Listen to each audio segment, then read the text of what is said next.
How do you automate your whole sales process in less than a minute? With Zapier. Because of Zapier, my sales process is streamlined and automated without me having to do a bunch of manual work. Go to Zapier.com and try it for free today.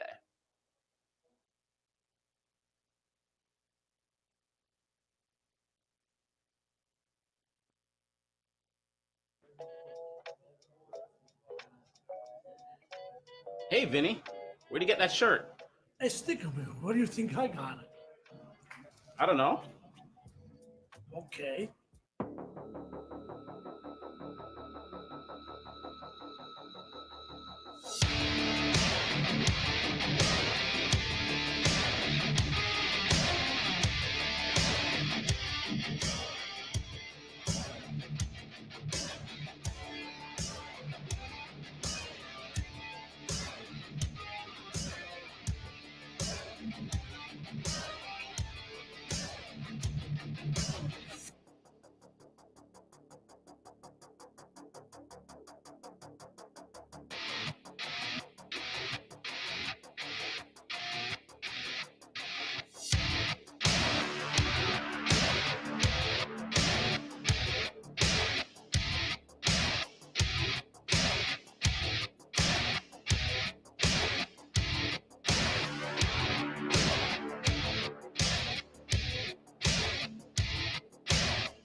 You know, the music's cool until the ads come in and just ruin everything. Oh, yeah. Especially when I have to like walk away and start prepping for the show, and it's like, oh, ads! Yeah! Hi, this is Dana from StreamYard. Yeah, like last night. This one, I don't know what that ad was when I walked up. I was like, why is it so quiet? Yeah. Oh, it's people talking. Okay. Oh, yeah. Well, at least we got that. I'm excited. At least the music is dope. This is it went from royalty free Doom style songs to cyberpunk metal. I'm okay with that too. I'm 100% okay. I haven't gotten a message that YouTube is taking us down, so I think we're okay. Yeah. Yeah. Oh, well, man. All good, man. So let's get into this guy, man. It's about time. Yes. It's about time for us to get this started. So, ladies and gentlemen, let's get the build started. If I can remember where all of my stuff is, because I don't have a mixer. Tell us how you really feel. I'm upset that Rode takes three weeks to a month to send me my mixer back, and I have to do everything on the internet. Dang internet! It feels antiquated to say that I have to use the internet to do stuff. Oh God, am I a Gen Zer now? Does that make me a Gen Zer? If you want to be, sure. I absolutely don't. I absolutely don't. I'm happy where I'm at. I'm actually not happy where I'm at, but I'm fine with where I'm at. All right, let's guys, let's start the show. Yes. Here at Sticky Brand, we know better. What?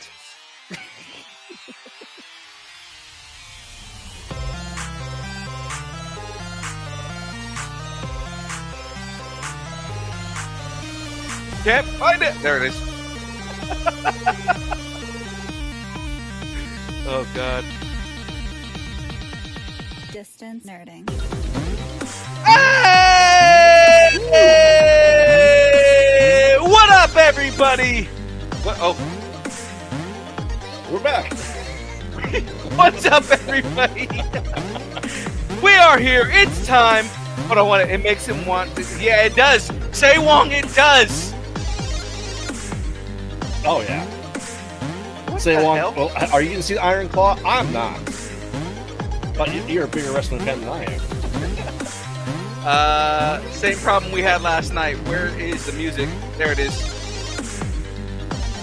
Well, ladies and gentlemen, we are here. It is now time. You are now watching Distance Nerding. Specifically, it is Thursday. You are watching The Build.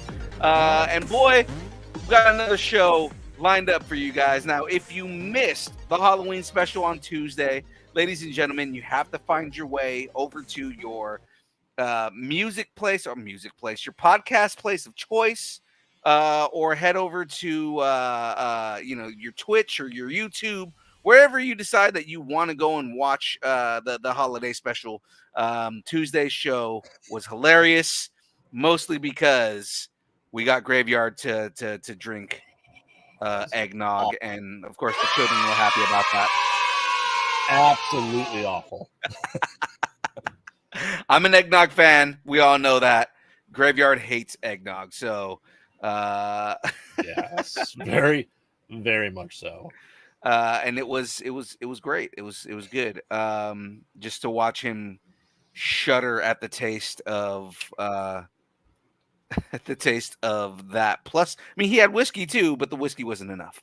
Well, in fairness, this time last year you did have to eat pickle flavored things, so It was. We made it up this year by destroying myself for the internet. Right.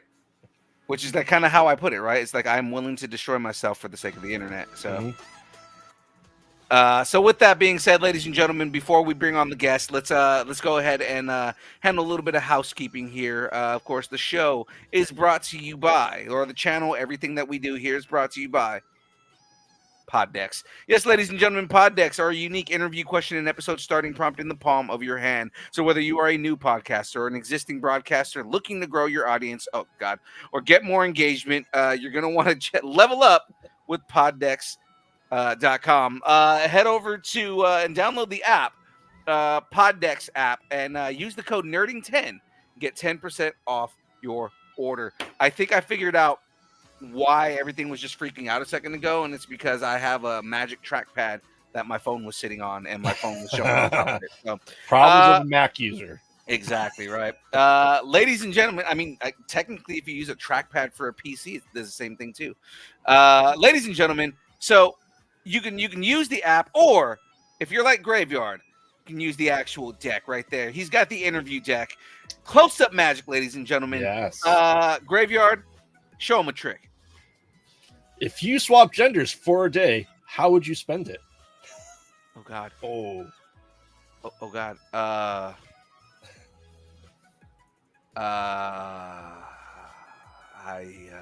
You like sandbags. If you know, you know. If you know, you know, right? Like they feel like sandbags. Wait, let me ask you: are you a virgin? Yeah, right. Well, Graveyard, we know you are notoriously a virgin. Your other 7 kids would be able to tell the rest of the world that yes, my father is a virgin. Oh yeah. So with that being said, ladies and gentlemen, we know. We didn't actually answer the question. What would you do? What would you if you were the opposite?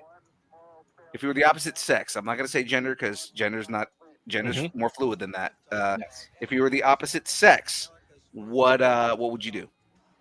80s fashion montage. Oh my God! Oh my God! 80s fashion montage is yes. What would I do? I would probably use my newfound titty powers for evil. Free food and ice cream. Free food, ice cream. I was actually thinking like getting myself like doing stupid shit and getting myself out of tickets by confusing stupid men who don't know any better. Yeah. But that's after the 80s fashion montage. So I need you pointing there saying no, and then finally, yes. All right. Well, that's it right there. So, ladies and gentlemen, let's get into the other sponsor here for the show. The show, if the show itself, if the channel and everything is brought to you by Poddex, now you may be wondering what brings you Young Phil and all of this energy that he continues to constantly have. Ladies and gentlemen, Young Phil is brought to you by Dubby. Beer, beer, beer, beer, beer, beer, beer. Again, problem is when you don't have a mixer, you don't have a soundboard, and that is a thing. Ladies and gentlemen, W is an emerging brand of energy drinks created to help focus, concentration, reaction time with no jitters or crash. W contains no maltodextrin, no sugars, no fillers, no artificial colors, and no dyes. None of that stuff right there. It's not all of the bad nastiness that's in some of the competitors that are out there. Now, you may be asking yourself, and I know Graveyard asks this every day, what makes W different from other gaming supplements? We'll let you know right now. W contains Neurofactor. Neurofactor is a neurotropic derived from the coffee fruit. Neurofactor helps give your brain focus and clarity, while the 150 milligrams of caffeine and 3 essential B vitamins. Yeah. That is, I'll be sure, be there, and B12 are help keep you alert and energized. You guys, find out more about W at www.w.gg.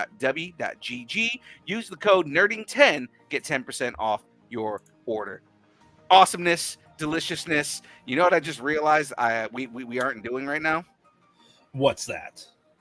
I forgot to start the broadcast on The Instagrams? on the grams. So while there we go. While we start introducing the guest here, I'm gonna do that at the same time here. So, ladies and gentlemen, our guest this week is a individual that was featured in a documentary called Shelter, which actually I've had a chance to watch.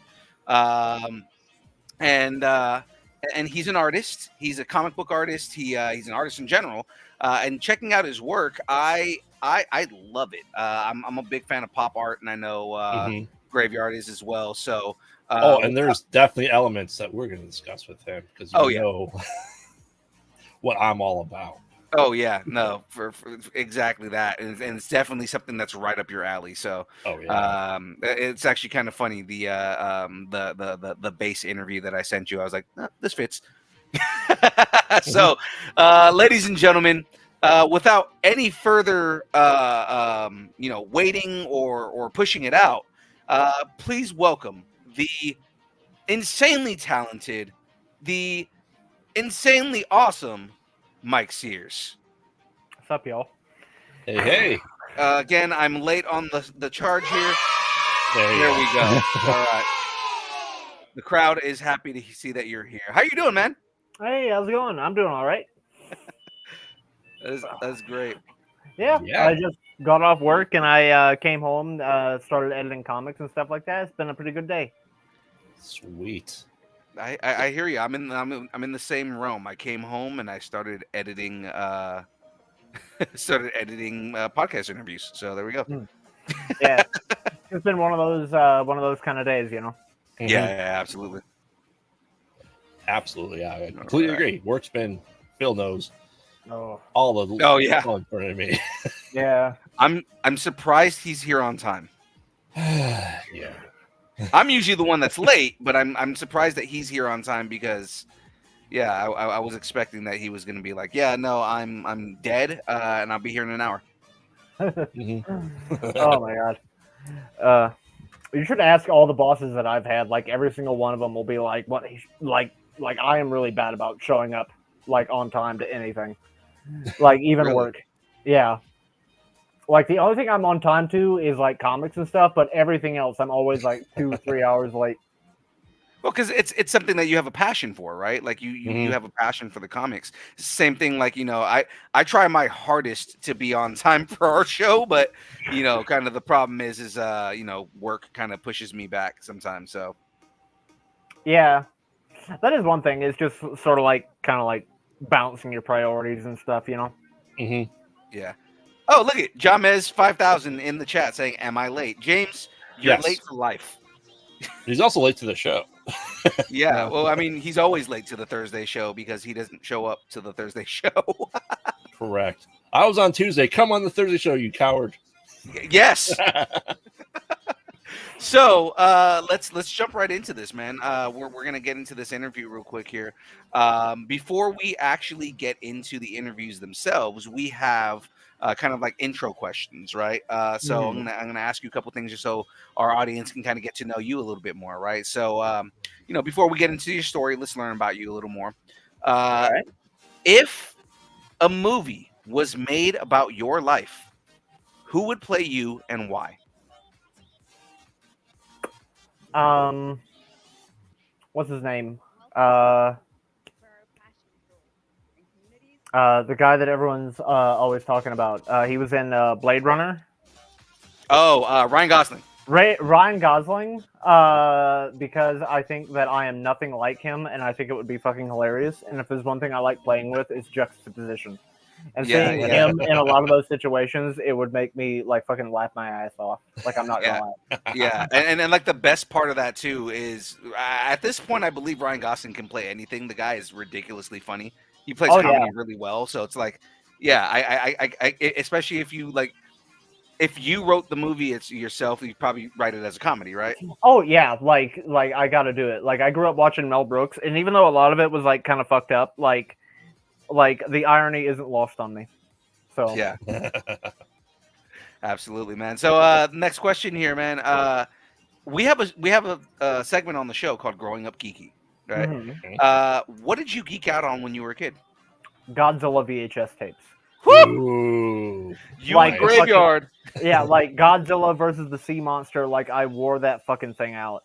Like I loved it. Like I still haven't seen like -1. Like I'm really bad nowadays, especially because of the internet. Like even if it's a movie I want to see, I'll look up everything about it, even the ending, just to see if I want to see it. But -1 is the only like movie I have just stayed away from, and I want to get like the full experience when I see it. I've heard a lot of good things about -1. Like I know a lot of people who have seen it and they've all said it's good. So oh yeah. Yeah. Like even the last one, like Shin Godzilla, that's the only like movie I ever went out of my way to go see. Like I saw a lot of the American ones, but like it just like that little secret sauce wasn't there from like the old ones. And like you could tell. Like I fucking love it though. Like and I please anyone in the comments or anything, please don't spoil that because I said that. You mean you didn't enjoy Ferris Bueller Meets Godzilla? I mean, I enjoyed it, but not for the reason they thought I did. So. Was it because at the end of the movie they had Godzilla get inside of a red red Corvette and drive it backwards? Yeah, that was fucking awesome. I'm not gonna lie. It's such a weird scene in the Godzilla movie to see Godzilla in a Corvette. Yeah. However, there is one thing that I didn't really think about until you said that. Do you think the Shin Godzilla, the part where like he's like ripping into like little tiny Godzillas and stuff like that, is that sort of like an ode to like where the Godzilla in that movie had a bunch of babies? Maybe, but I know. Shortly after, we call it, Godzilla '98, that the Japanese had one where it had the American Godzilla and just got instantly destroyed. Yes. Fucking Final Wars. Yeah. Yes. Yeah. They had to get wrecked by like real Godzilla. Right. Like just in a second, just like you guys suck. Like, and I get it, but still, that movie is really hilarious. We're going off on a tangent, but like, what did you think of what do you think of the new Godzilla stuff that's coming out, like the American Godzilla stuff that's coming out? It's like Monarch, or have you seen Monarch? Or I haven't seen Monarch. Mm-hmm. I saw the 2014 one where they they fucked over Bryan Cranston like real hard. Yeah, it was like we're gonna write you as the most interesting character, and we're gonna kill you in like 15 minutes. Yep. Yeah. And I almost just like turned the fucking movie off. And I saw the other one that came out, Godzilla versus King Kong. Yep. Yeah. Just because I wanted to see like Mecha Godzilla and stuff and see how the Americans did that. I really liked that one because I really focused on what people wanted to see was like Godzilla. Yeah, like Godzilla beating the shit out of other monsters. Yeah. That's what we want to see. Yeah. But that's kind of what's drawing me towards -1 is because it's the only Godzilla movie I've heard people say where they give a shit about the people as well as Godzilla. Like the people are written just as well as Godzilla is. Interesting. Now, do you think we're overdue for a Son of Godzilla? Which Nobody one? wants to see Godzuki, man. You're like the only one that wants to see Godzuki. Are we talking about the one from the 60s or the one Yeah. from the 90s? One That from the that 60s. fucking like weird one with like the weird like, hey guys, what's going on? I would love Yeah. that. Yes. And he should be played by Zach Galifianakis, Oh my That God, is yes. Perfect. please. If anyone's seeing that, credit me, and I'll take 1% of all royalties. Like Graveyard specifically wants to see Godzuki in a movie. Oh, absolutely. We're in Godzilla X Kong. There is in the trailers. There is a Son of Kong. So we need Godzuki. They need to team up and have their own little. Hey, Did you know what? You're not wrong. They do have Son of Kong in that trailer. Yeah. Did you ever see that fucking like old Hanna-Barbera cartoon? Yes. That was what introduced me to Godzilla when I was like really, really little. And then my dad and my mom went out and got me like the VHS tapes of like the dudes in the suits punching each other. Yes. And one thing, I don't know where I can get it. If you know where, please tell me. I want to see the original Japanese 1954 Godzilla without Raymond Burr everywhere. Because I love Raymond Burr, but like I know that he's not supposed to be in there. I want to see like the original one. I still have not seen it yet. I have it on Laserdisc. It's the Japanese version. So. Holy shit! Yeah. You may have to send that to Colorado, dude. Well, first let me get a Laserdisc player because I gotta dig up one of those. I'm pretty sure I'm pretty sure someone out here knows someone who knows someone. Oh yeah. I'm sure you could find one. I mean, they can't be super. I mean, they got to be hard to find, but not like super hard to find. Oh, they're expensive. The collectors have ruined it. Me being one of them. Oh my god. God damn it, Graveyard. Like, how fucking big are they? Like, I heard that like it kind of works like an LP where you gotta like flip the fucking thing. It's the same size as an LP. It's 12-inch. It was supposed to be an LP that you watched movies on. I mean, it's basically it's what like how DVDs were basically CDs that you watched movies on, right? So it's like that's essentially what that was. And they're giant CDs. Yeah. And VHS was just because it was smaller in form, it became the one that won. That and porn, but I mean, like, Yeah, I mean, showing you how old my dad is. My dad was born in 1954, and when I went to go see him for Christmas a couple of years back, he called my PlayStation 3 a funny VCR. Look at that funny VCR. He isn't wrong. Like, it's like a VCR. It's a modern VCR with a Simon Says machine on it, so he isn't wrong. With the Simon Says machine, I love that. Yes. That was probably one of the greatest descriptions of a video game console I've ever heard. Oh yeah. Yeah, that's pretty much what they all are. Like, yeah. Oh yeah. That's great. All right, enough Godzilla talk though, right? Yeah, I don't want to get you guys hung up on that because I could talk your ears off about that all day. The whole point of having you on the show is for you to nerd out on the things you like to nerd out on. So yeah, that's that's kind of where we're going with this, anyways. If you're gonna nerd out on something, please do. Okay. Yeah. But what's the other intro questions? So that's it for intro questions. Oh. So we're gonna get into kind of like questions about you, man. So I gotta ask this, especially after watching like one of the things that I noticed in the documentary. The very first thing they show you doing is drawing. Yeah. Right. Well, I guess technically they show you walking into an office, but they don't really like introduce you at that point. Yeah. But when they do like an introduction with you, the very first thing they're doing when they're talking with you, you're drawing. Yeah. So that makes me think, like so how long have you been drawing for? Like when did the bug for you to be an artist kind of like set in? Charlie Brown, like when I was like 4. I was just like, oh wow, this is like, it's like a drawing that moves, and I was just like, how do they do that? And then I saw like I was that weird kid that whenever he got a DVD, I would watch the bonus features more than the actual fucking movie. Also, like all the storyboards on it. Yeah, and like how it was made and stuff. And I was just like, oh, so you just draw it. So I was just like, I immediately started ragging my mom and dad, like, I need fucking pen and paper, like, right now. And so essentially I started, like, when I was, like, 5, and I just never stopped. Because, like, it just became so much of a part of who I am. Like, actually, I actually do have, like, one of the first comics I ever did. It was, like, when I was, like, 8. The whole thing is, like crumpled up and yellow. Because, like, my dad's a horrible chain smoker. So this thing, it was white at one point. But I'm also a horrible chain smoker. So, but yeah, like, I've been doing it ever since I can remember. Ever since my brain kicked on into, like, cognitive thought, I was just like, I want to draw cartoons. That's awesome, man. So, I mean, kind of what made you take the plunge then into creating your first comic then?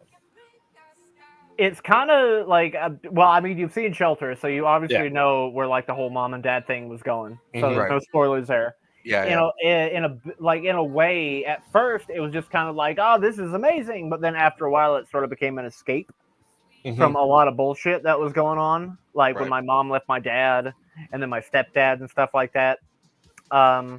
So a lot of the comics I did, like, for some reason, like, my mom was very, like, weird. Like, she would watch the most violent, fucking horrendous movies, and that would scare the shit out of me, and then just call me a pussy if I pussied out of it. But if I drew anything that had, like, a drop of blood in it, she would be like, "You're not doing that shit," which is kind of why everything I draw now is, like, really violent. So it's kind of like the weird 1970s exploitation movies. Mixed with, like, Jim Jones, because that was, like, that was what she nerded out on. If that's what you want to know about my mom, is her nerdy thing was Jim Jones. And somewhere the Charlie Brown and the exploitation movies merged together in my head, and then Mouse Man was created, and Rabbit Man, and everything else. Yeah, and those characters are so. Again, I compared it to pop art, man. Like the kind of the way that the art works on that. It's like, it's very. Like, it's almost, how do I describe, like, it's a very, like, 1980s violent kind of. Like, I love that, like, it's like really early Kevin Eastman and Peter Layers. Yes, and all that shit. yes. Like I love that shit. Like, like, when I was, like, drawing cartoons and stuff, and, like, saw all the squeaky clean Charles M. Schultz shit, and I thought it was the best thing ever. But when I started, like, reading, like, one of the things that kind of clicked over into me stop drawing, like, squeaky clean shit was when I looked into Charles M. Schultz himself and found out he wasn't actually really the best person, like, at all. So, like, I think he, like the little red-haired girl was, like, after his high school crush, and somewhere in the 1970s when he was, like, 50, like, fucked a 16-year-old girl because, hey, he reminds me of high school crush. And I was like, oh my god, role models don't exist, so I'm gonna do whatever I want. And that it was fucked up, but it was kind of, like, freeing. So I started looking into the more, like underground shit, like Robert Crumb and, like, stuff like that. And I actually found a lot of, like, love for, like, Robert Crumb, because we're both skinny guys that were raised Catholic in weird homes and grew up and drew dirty cartoons.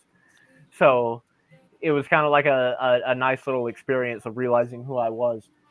It's always weird how, like, you know, the people, and I mean, this is a psychological trait that a lot of people, like science has proven at this point, but, like, the more quote unquote sheltered that you are, the, like, kind of more repressed and dirty you end up being when you get older. Oh, fuck yeah. Like, where I'm working now at, like, Hobby Lobby, there, like, it's a very, like, everyone there, like, about every other 5 person, because, like, it's kind of like going out, so you kind of have to pretend a little bit, which is kind of funny in a lot of ways, seeing how people do that. But I see a lot of people coming in that are, like, 16, 17, that are, like, super repressed, as I was, and I was just like, my god, you're gonna give them hell in a few years, ain't you? Like, but it's still, though, like the more, like, it's like the more repressed you are, You get out there and it's just like, oh shit, like you are just fucking out there. Like even a friend of mine, like dude I know back in New Orleans, like Mr. Chris, like he grew up in like a Christian place, and like reading all his poetry and stuff like that, and he's like 60 now, and he's still got that fire in him. Like in a way, it's kind of like you know, like the old like Ren and Stimpy cartoons. Yes. Yeah. Like I just watched like the Happy Happy Joy thing. Mhm. Oh, I love that. I Yeah. fucking love it. It's kind of like weird when you find out he's kind of a weirdo, but then like you watch his shit and it's just like, how did people not know where this was going? Yeah, Um, absolutely. Like, because Ren and Stimpy is definitely not a kid's cartoon. Like back in the No. 90s, they did not give a fuck about their kids at all. They just put them down in front of anything, and it was fucking awesome. But like watching it, like the first 2 seasons, the censorship and stuff kind of had to make them think outside of the box Right. and like make more innuendos and stuff. So they had to be more clever about it. But once they like got out of that and they started going like whole hog and stuff, that magic was gone. So even in the stuff that I do now, where like I'm still like going all the way out there, I still kind of like bring it back in, because if you go too far out, then they're just gonna be like, this dude is just some edgy asshole. You gotta like kind of like give people room enough to think about the shit you do, even if it's weird. Right. And and a lot of people don't get that, sadly. So. Oh yeah, I mean, I completely understand that. You know, I was raised in a very Catholic household, and I turned up perfect. Oh wait, no, not a good example. I do horror podcasts. All right, let's just go with that. But I mean, Yeah. like I was gonna say, to be fair, like, you know, like I this seems like it's a common thing with all of us, man. Because like I grew up in a Catholic household. Well, I mean, my mom was a convert, but I mean, like I grew up in a Catholic household, and my mom let me watch, like, you know, some of the most horrendous horror movies ever, and yeah, maybe I guess we are pretty fucked up. All right, never mind. We are. Yeah. Just 3 Catholic boys just letting it all There hang you go. out. Yeah. I guess I would say former Catholic boys. Former, yeah. Yes. Yeah. Yes. That's. Yeah, don't let my absolutely- mother hear me say that. She still thinks I'm Catholic. Oh my god. So I mean, you know, going into your artwork and stuff like that with Rabbit Man and Mouse Man, like I said, I really enjoy the graphic nature of it. I love the sparing use of color and just really the blood being red. Yeah. That's one thing though I had to kind of change up with Mouse Man. There's a lot of blood in that, but I kind of had to like make it all black and white, because on Amazon, like, which is where I have all my stuff, because I usually just self-publish all the way. But lately I've been like getting in with these guys called Lesser Known Comics, and if I do it full color but it's black and white and it's red and there's some red in it, they still have to charge like full color. But on Amazon, you can still do it black and white and still have red in it. So Mouse Man won't have that pop to it. Or maybe there'll be a way where I can have that pop to it. I just haven't figured that out yet with them. But on Amazon, it'll still have that pop to it. Like, I honestly, like, for the style itself, don't really know where exactly it came from. Like, the style itself, definitely, like, a lot of people can look at it and see like Charlie Brown and stuff, but one thing that I really liked, that really added to it, was fucking 80s and 90s album covers. Yes. Yeah. Like the new Rabbit Man series, like all of the villains are based off of the guys off of fucking Metallica and Scorpions album covers. Yeah. You know the Scorpions cover where the dude is like screaming and like the glass is shattering and he's like in the straight jacket and got the fucking like metal things on his face. Yeah. So I was like, what if it was just like that? But if it was like that DC villain that screamed real loud, but it was just the guy from Scorpions, like that's like fucking awesome. Like, why haven't, like, I was thinking, like, why hasn't anyone thought of that yet? Because like there's like so much shit you can like think of with that. Because my mom was like really big into like Metallica and a whole bunch of like 80s bands and like punk rock bands, or like Body Count. Yeah. So looking at those album covers, it really is just like it's sort of like a pinch of everything. Yeah, man. You know what it kind of reminds me of, just like right now, Mouse Man specifically, the derp face that he has Mm-hmm. reminds me of One Punch Man. Oh fuck yeah! Yeah, Like he looks like Saitama, dude. he's like Saitama, but he's like 3 feet tall in a mouse suit. Right. And That's what on I'm a saying. lot Like of he's drugs. yeah. There are a lot of drugs, Uh, but yeah, his the facial expression, just kind of like the derpy facial expressions that he has, mhm. just reminds me of Saitama. Yeah, that is one thing. Is like a lot of people. You ever read Berserk? Oh man, The that was made into an anime, right? Yeah, Berserk. Yeah, Yeah, yeah. it's like the one. Hold on, that's the one that Keanu Reeves wrote, right? No, this is Berserk was Oh no, Keanu Reeves 80s, wrote one. 80s Keanu- and 90s anime. Yeah, Yeah. I'm thinking of something different. Keanu Reeves wrote something called Berserker.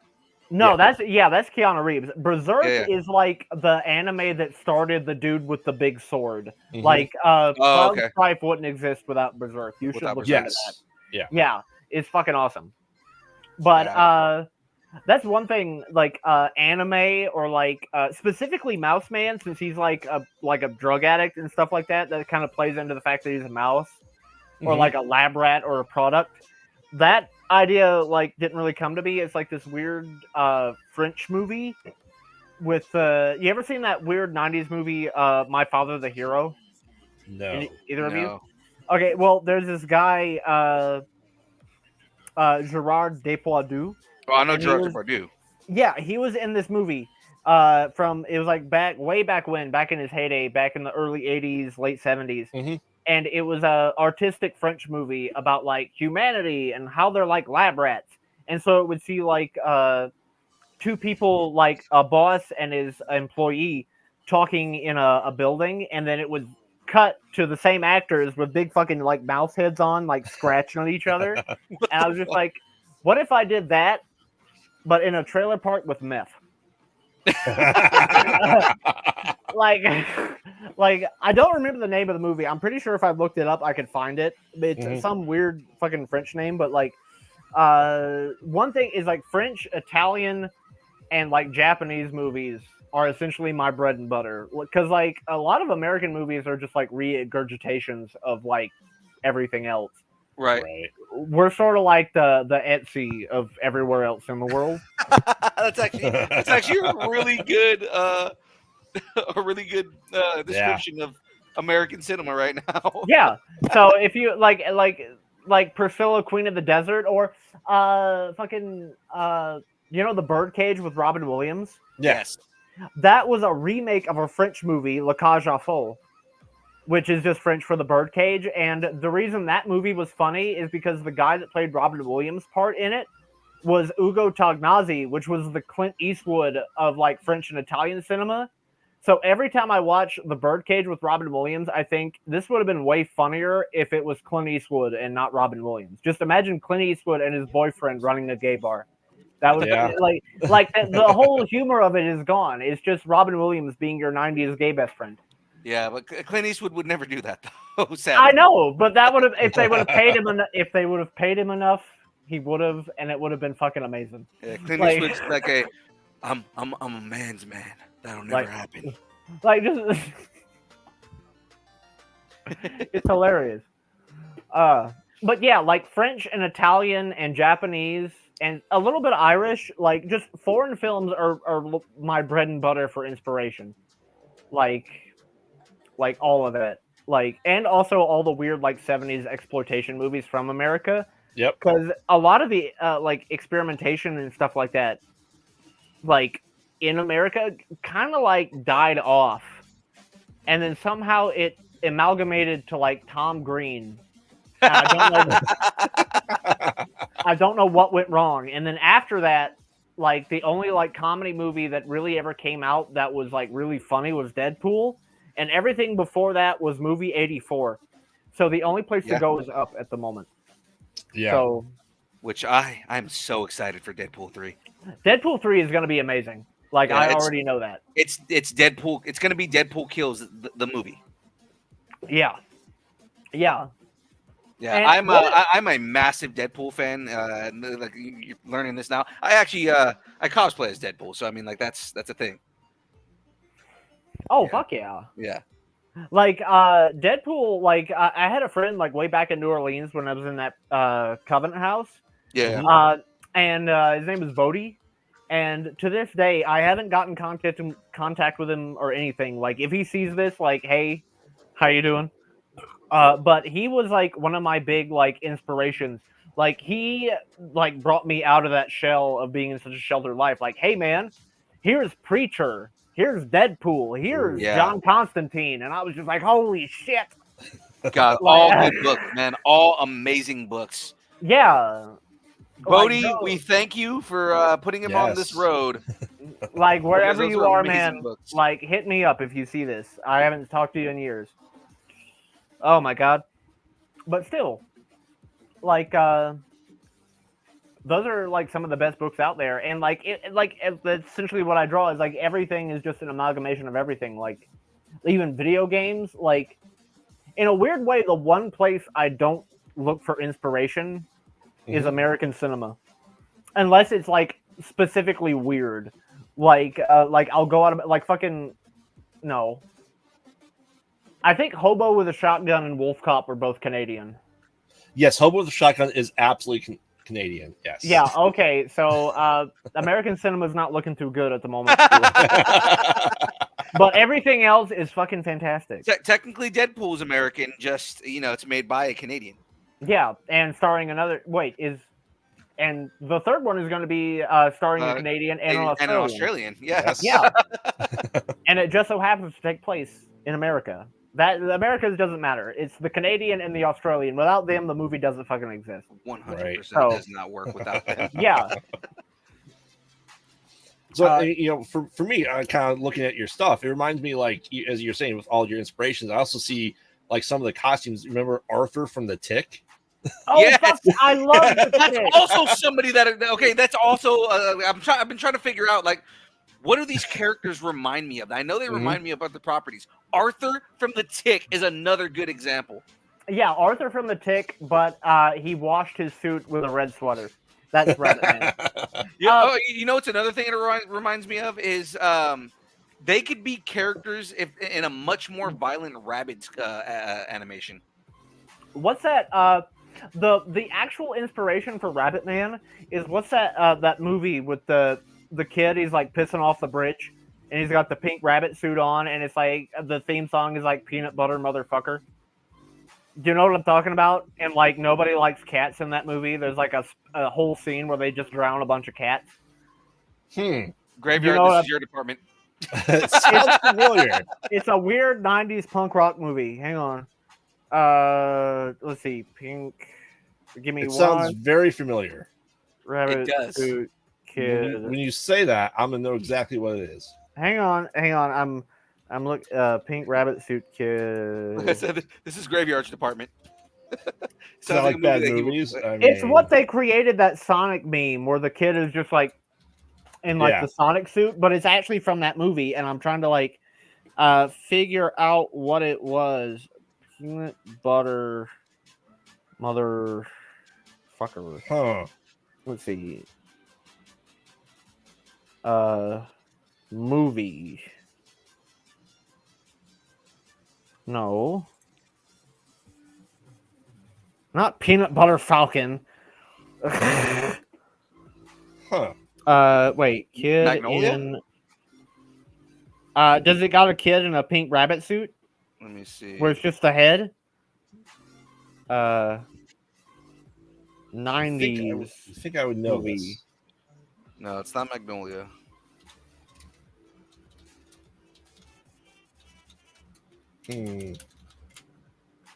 I knew the name of that movie. It's like right on the tip of my tongue. Let's see.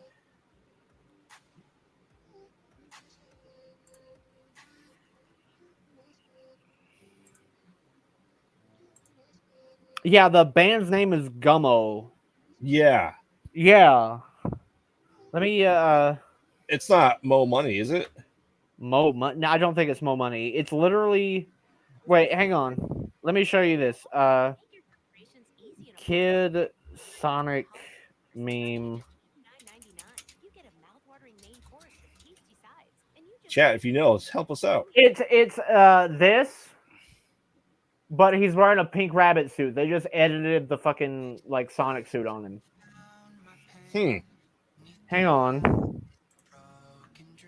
You can't outrun darkness. Okay. Let's see. Kid in pink rabbit. Is it the same movie? The same name? Gummo? Gummo. It might be. Because it says Gummo is experimental a drama film of film. substance. Yeah. In 1997, Gummo is a No, film. yeah, you rare adolescent boy known as Bunny Boy wears only pink bunny ears, shorts, and Yeah. tennis shoes. Called That's Gummo. it. That's Yeah, it's it. Gummo. I thought the band was named Gummo. Yeah, that's literally it. The Where band's kids- also named Gummo. Yeah, Yeah, it's like real fucked up, and like the kids like eating spaghetti and shit in the bathtub, and like his like parents are like fighting with each other. I need Yeah, to watch this now. there it I is. am going to find this movie and I'm going There to it watch is. it. That is Yep. the inspiration for Rabbit Man, right there. nice. Like, I'm it's going to Gummo. watch the inspiration for Rabbit Man. Yes. Yeah. We're If gonna you have a like, watch along. if you like cats, do not watch that movie. I'm just gonna say that right now. You To said they anyone who's drown watching. cats in it, right? Yeah, bro, just like picks up a cat, wrings its neck, and drowns it. It's a fake cat. Don't worry. But like, there's like, it's like a whole like artsy fartsy thing. Yeah. No and- cats were actually murdered in the filming of this film. Yes, no cats were murdered. Like you know that movie Sleepwalkers? Yeah. Where Yeah. like they're like hanging cats from trees and stuff. That's a lot more like Spencer's. Gummo is a lot more like gritty and fucked up because it's trying to be artsy. So Right. I'm just gonna say that to anyone who's watching that wants to check out that movie. It's really weird. But hey, it inspired Rabbit Man. There you go. That I mean, really weird is is Graveyard's bread and butter. So there we go. That's very true. I do like bad movies as well and horror movies, and they all coalesce perfectly for me. What do you think of Human Centipede? You seen it? Oh, of course. I've seen it, but like I was I was at that point in my growth of watching movies, and I was just like, all right, that happened. Mhm. Like, how do you feel about Human Centipede? I don't know. As much as I can feel about people shitting in each other's mouths. Hey, I just want to be the person. I'd want to be the person in the front of the centipede. yeah, it inspired a great episode of South Park, and that's about Yes! Oh my god, that is such a good episode. it. Yeah, that's about it. That's all it did. Yeah. The sequel, I haven't seen it because I don't know where they could go with that, and frankly, I don't want to know. Yeah, Graveyard. there's 3 of them altogether. That's Three of why them? I said Graveyard's name. I was like, Graveyard, tell them about the sequels. 'Cause I know you've watched them. I have.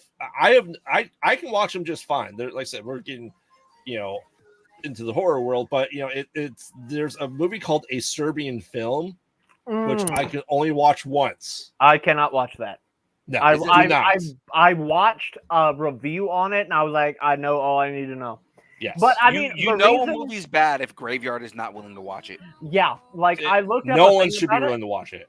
No, like I looked up a thing about it, and admittedly, as an artist, the reason it was made about like censorship and bullshit going on in Sweden, bravo.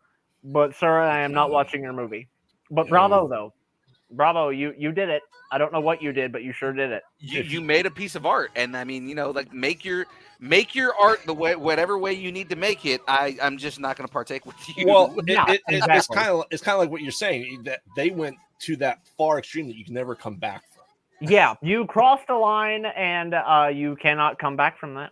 So Yeah, essentially, if you ever want to make someone not your friend anymore, you suggest that movie to watch. yeah. a Serbian film. Yes. Given like I don't want to like sound mean or nothing, but given a lot of the people that I know and a lot of the things that I've seen, like if I suggest that movie to them, I guarantee I will have knocks on my door, and the people on the other side will not be friendly. Like, like no, that is just like I don't like. I get like the reason why he made it. I just do not understand why he chose that subject matter. I mean, I get it. It showed a lot of people that like, hey, there's some like really fucked up people out here, but goddamn. But I don't know if that's what he was going for. So I don't know if did he do his job or did he unintentionally do his job? So it's kind of like a bad comedian. Like Yeah. if you laugh at a bad comedian, he still made you laugh.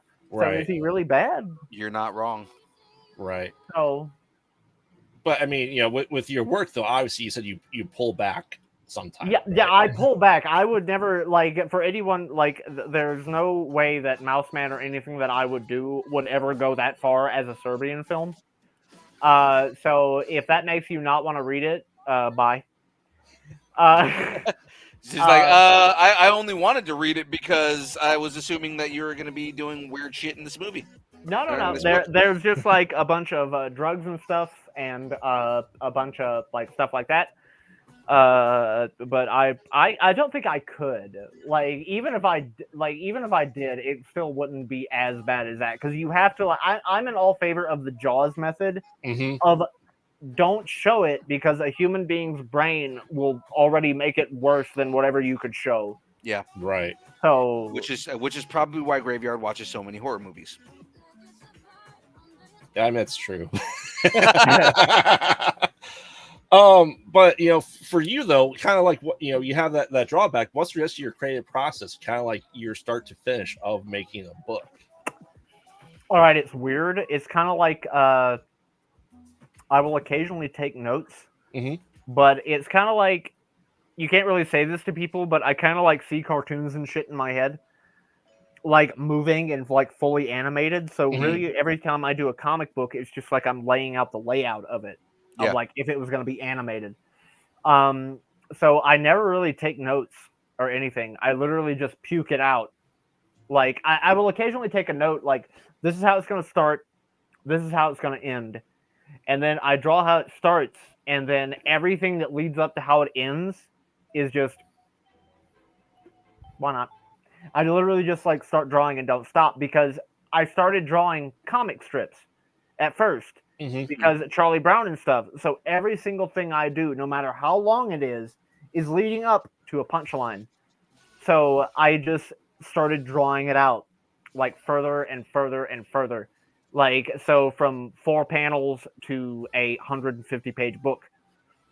And even when I first started, I'm always thinking about how I'm going to lead up to that punchline. Even if the punchline isn't even a punchline, it's a sad, horrible thing of like, okay, guys, don't do this. And that's the punchline. Yeah, and I mean, that's kind of dark humor. There's nothing wrong with dark humor, Well, oh, yeah.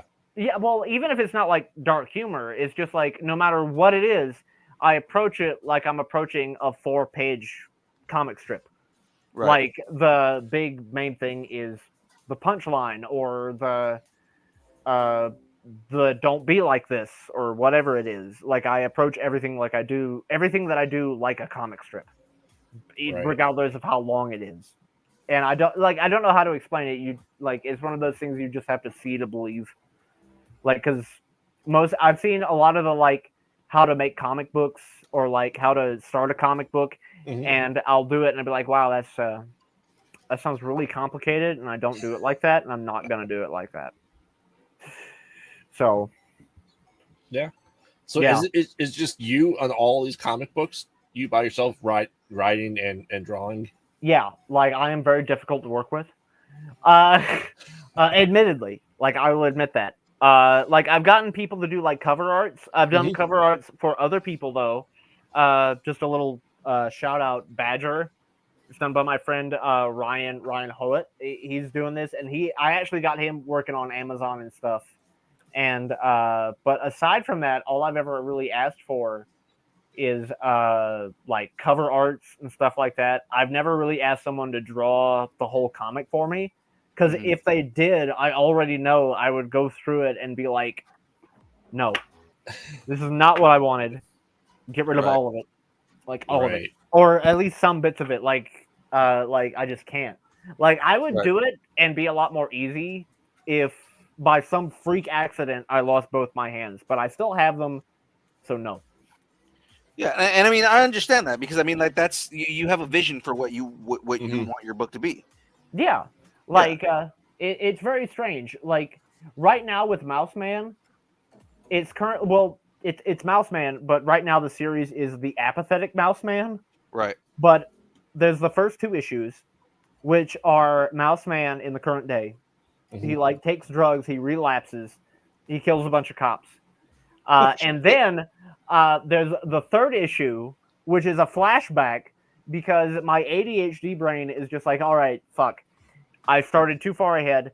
Now the 3rd issue of the apathetic Mouse Man is like 20 years in the past, and the 3rd issue and the 4th issue are their own story, 30 years in the past, which leads into the Immortal Mouse Man, which is a follow-up to that, which leads up to the first 2 issues of the apathetic Mouse Man, and this is technically the 3rd issue following from the 2nd issue that isn't the actual 3rd issue. But many people were like, why don't you just draw it as you see it, or just in one straight line? And I'm just like, No, that's nonlinear storytelling. That's so much better. exactly. is. Like I watched Memento, really high, and it fucked me up, and I was just like, this is perfect.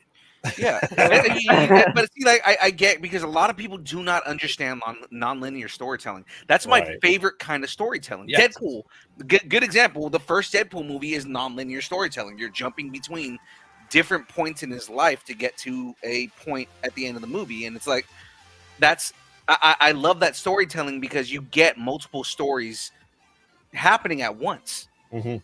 Yeah, You know, but all of this, to quote JonTron, if you do the thing and you don't fuck it up, it just works. And by Right. the time I get to the last issue of Mouse Man, which will be the last and 3rd issue, 3rd series after the Immortal Mouse Man will be Mouse Man Relapses. Yeah, not Mouse Man Returns. No, he fucking relapses. And I will know if I fucked it up.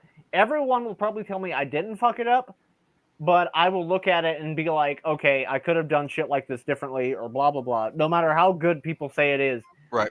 Which will lead into the next series, and I don't even know what that is. Because right now, speaking of non-linearity, the original 6 issues of Mouse Man, like these things here, Mhm. that was where it was going to end until I met up with Lesser Known Comics, who saw my shit through Rabbit Man. And I was like, bro, Rabbit Man is dead, and I don't really want to do it. But I kind of started thinking, okay, I've got a lot of cutting room floor shit here, because I kind of took a broken beer bottle to this, and I don't know how it ended up as cohesive as it did, but it did. right. And Rabbit Man Returns is that it's kind of like the Evil Dead 2. It's not a sequel; it's a requel, and it's going to be Rabbit Man, like for 3 issues, just 3 issues, and that is the prequel to Mouse Man. Again, you're right up Graveyard's alley, because Graveyard, tell them what your favorite series of all time is. Evil What Dead. is it? Evil Dead. I actually met Bruce Campbell. Hang on a second. Hang on one second. We're in the process of trying to get Bruce Campbell to come on the show. So if you do, please invite me, and I will try not to bug him. But for anyone that knows, he says like, "Hey Matthew, Mike is my middle name," so it's sort of like business wise, I'm Mike. Friends wise, I'm Matt. Yeah. So yeah, it was funny. I was wondering about that, because on the show, on the documentary, they called you Matthew. yeah, And I was like, yeah, my middle name is Mike. So either way, you're not wrong. okay. But anyway, if you ever meet Bruce Campbell in person, just a warning, I did when I got this. Bro's got like a 10-foot radius of Old Spice. He does. Graveyard knows, because he's met him multiple times. Yeah, so like that is fucking like Old Spice. Bro has like a fucking garage full of Old Spice that he got for free from those commercials. Hey, Graveyard, tell him what your son's name is. So my son was actually born on Bruce Campbell's birthday, and his name is Ash William. Oh shit! Half my horse tattoo sleeve is Evil Dead. So I know some people like that. I know someone who's really big into Akira, and that's her son's name, or part of it. Mhm. That was also another big inspiration is Akira, Nice. and what kind of brought me into that movie because I didn't really see it growing up. I didn't even know what it was until I left home. Excuse me. But what really made me aware of it was when I heard Leonardo DiCaprio was trying to make a live action remake. Yes. And I was just like, oh, that's pretty neat. But then I watched it, and then I was just like, that would be the biggest slap in the fucking face to that movie's legacy. Yes. Don't you dare. Like, if anyone had ever thought of trying to assassinate Leonardo DiCaprio, I'm pretty sure several nerds thought about it as soon as he said that. He's, Like, please don't remake that movie as live action. Like, please do not. yeah, well, there's a couple of different people who are trying to do a live action Akira. Mhm. He's just on board to do it, and I think the reason that it fell through the first time was because there was a lot of stuff that in the script that was supposed to be the final script. He was like, I don't like this, and I think the fans are gonna murder us. So They're gonna no. murder them regardless. Like, Yeah. I'm just gonna say that. Why not they just take all the billions and billions and make an animated sequel? Because there's 3 other volumes that they could be going off of with more characters and all of that. I mean, Or- Tetsuo and stuff, that's already done. It was longer in the book, yeah, but you could literally just do whatever. There's like 2,000 pages. I've always thought this: rather than making a movie that is a live action remake of Akira, why not make a live action movie that just lives in that universe with new characters? Or do what Resident Evil 7 did. Like, when you look at, or do, like, that's one thing that I like, is like Resident Evil 7, or any movie, is like, this movie is clearly an homage, but it's its own thing. Like, you play Resident Evil 7, and you're like, this is Evil Dead, bro gets his hand cut off, it's fucking Texas Chainsaw Massacre, it's Right. Night of the Living Dead. It's so many things crammed into one that it becomes its own thing. Yeah. Like, Yeah. why not just do like, this movie is like Akira, Ghost in the Shell. Like I know this is really weird. Make a new thing. Make a new thing based off of Blasphemy! I know, right? I know from saying that I'm going to hell immediately. But like, immediately straight down to the pit. But like, make a new thing that is made once. It's its own thing, and a sequel is made only if necessary. Like, goddamn, guys. But I mean, if it turns out to be good, they're gonna make 1,000 sequels because that's what Hollywood does. They milk every single thing every single cent that they can out of whatever property. Look at what Disney's about to do right now. They're about to go and do another Frozen movie because nobody has an original thought anymore. I know, it's fucking. And they want to go back to whatever makes money because they know that, oh, if we make money, if we make another one of these movies, people will go and watch it and we'll make a shit ton of money. That Moana, you know that movie? It's actually pretty good. I like it. They're they're remaking it. It's not even a decade old yet. The only kind of like good thing that I'll say on that is that at least The Rock is coming back and playing Maui in the live action. He is? Yeah. Okay, so I might watch it then. Yeah, because I mean, like, you know, he plays Maui in the animated one. He's gonna play Maui in the live action one. Yeah. So I mean, The Rock is actually pretty good. I don't know why. Wait, no, I take that back. He played Black Adam, didn't he? Yes. Okay. Okay. I'm gonna do a caveat on Black Adam. Okay, his Black Adam would have been okay with a better script. Yeah, because one thing that I did notice, he was kind of like very apathetic. Like, people were trying to like play him off as a hero, and it was like, bruh, you just murdered all those people, and we're supposed to feel sorry for you. And that's kind of because what they wanted to do was play him off as an anti-hero, and it's like, you're not going to get an anti-hero for the leader of Kondak that kills everybody. Yeah, you know, Black Adam is meant to be a villain. Make him a villain.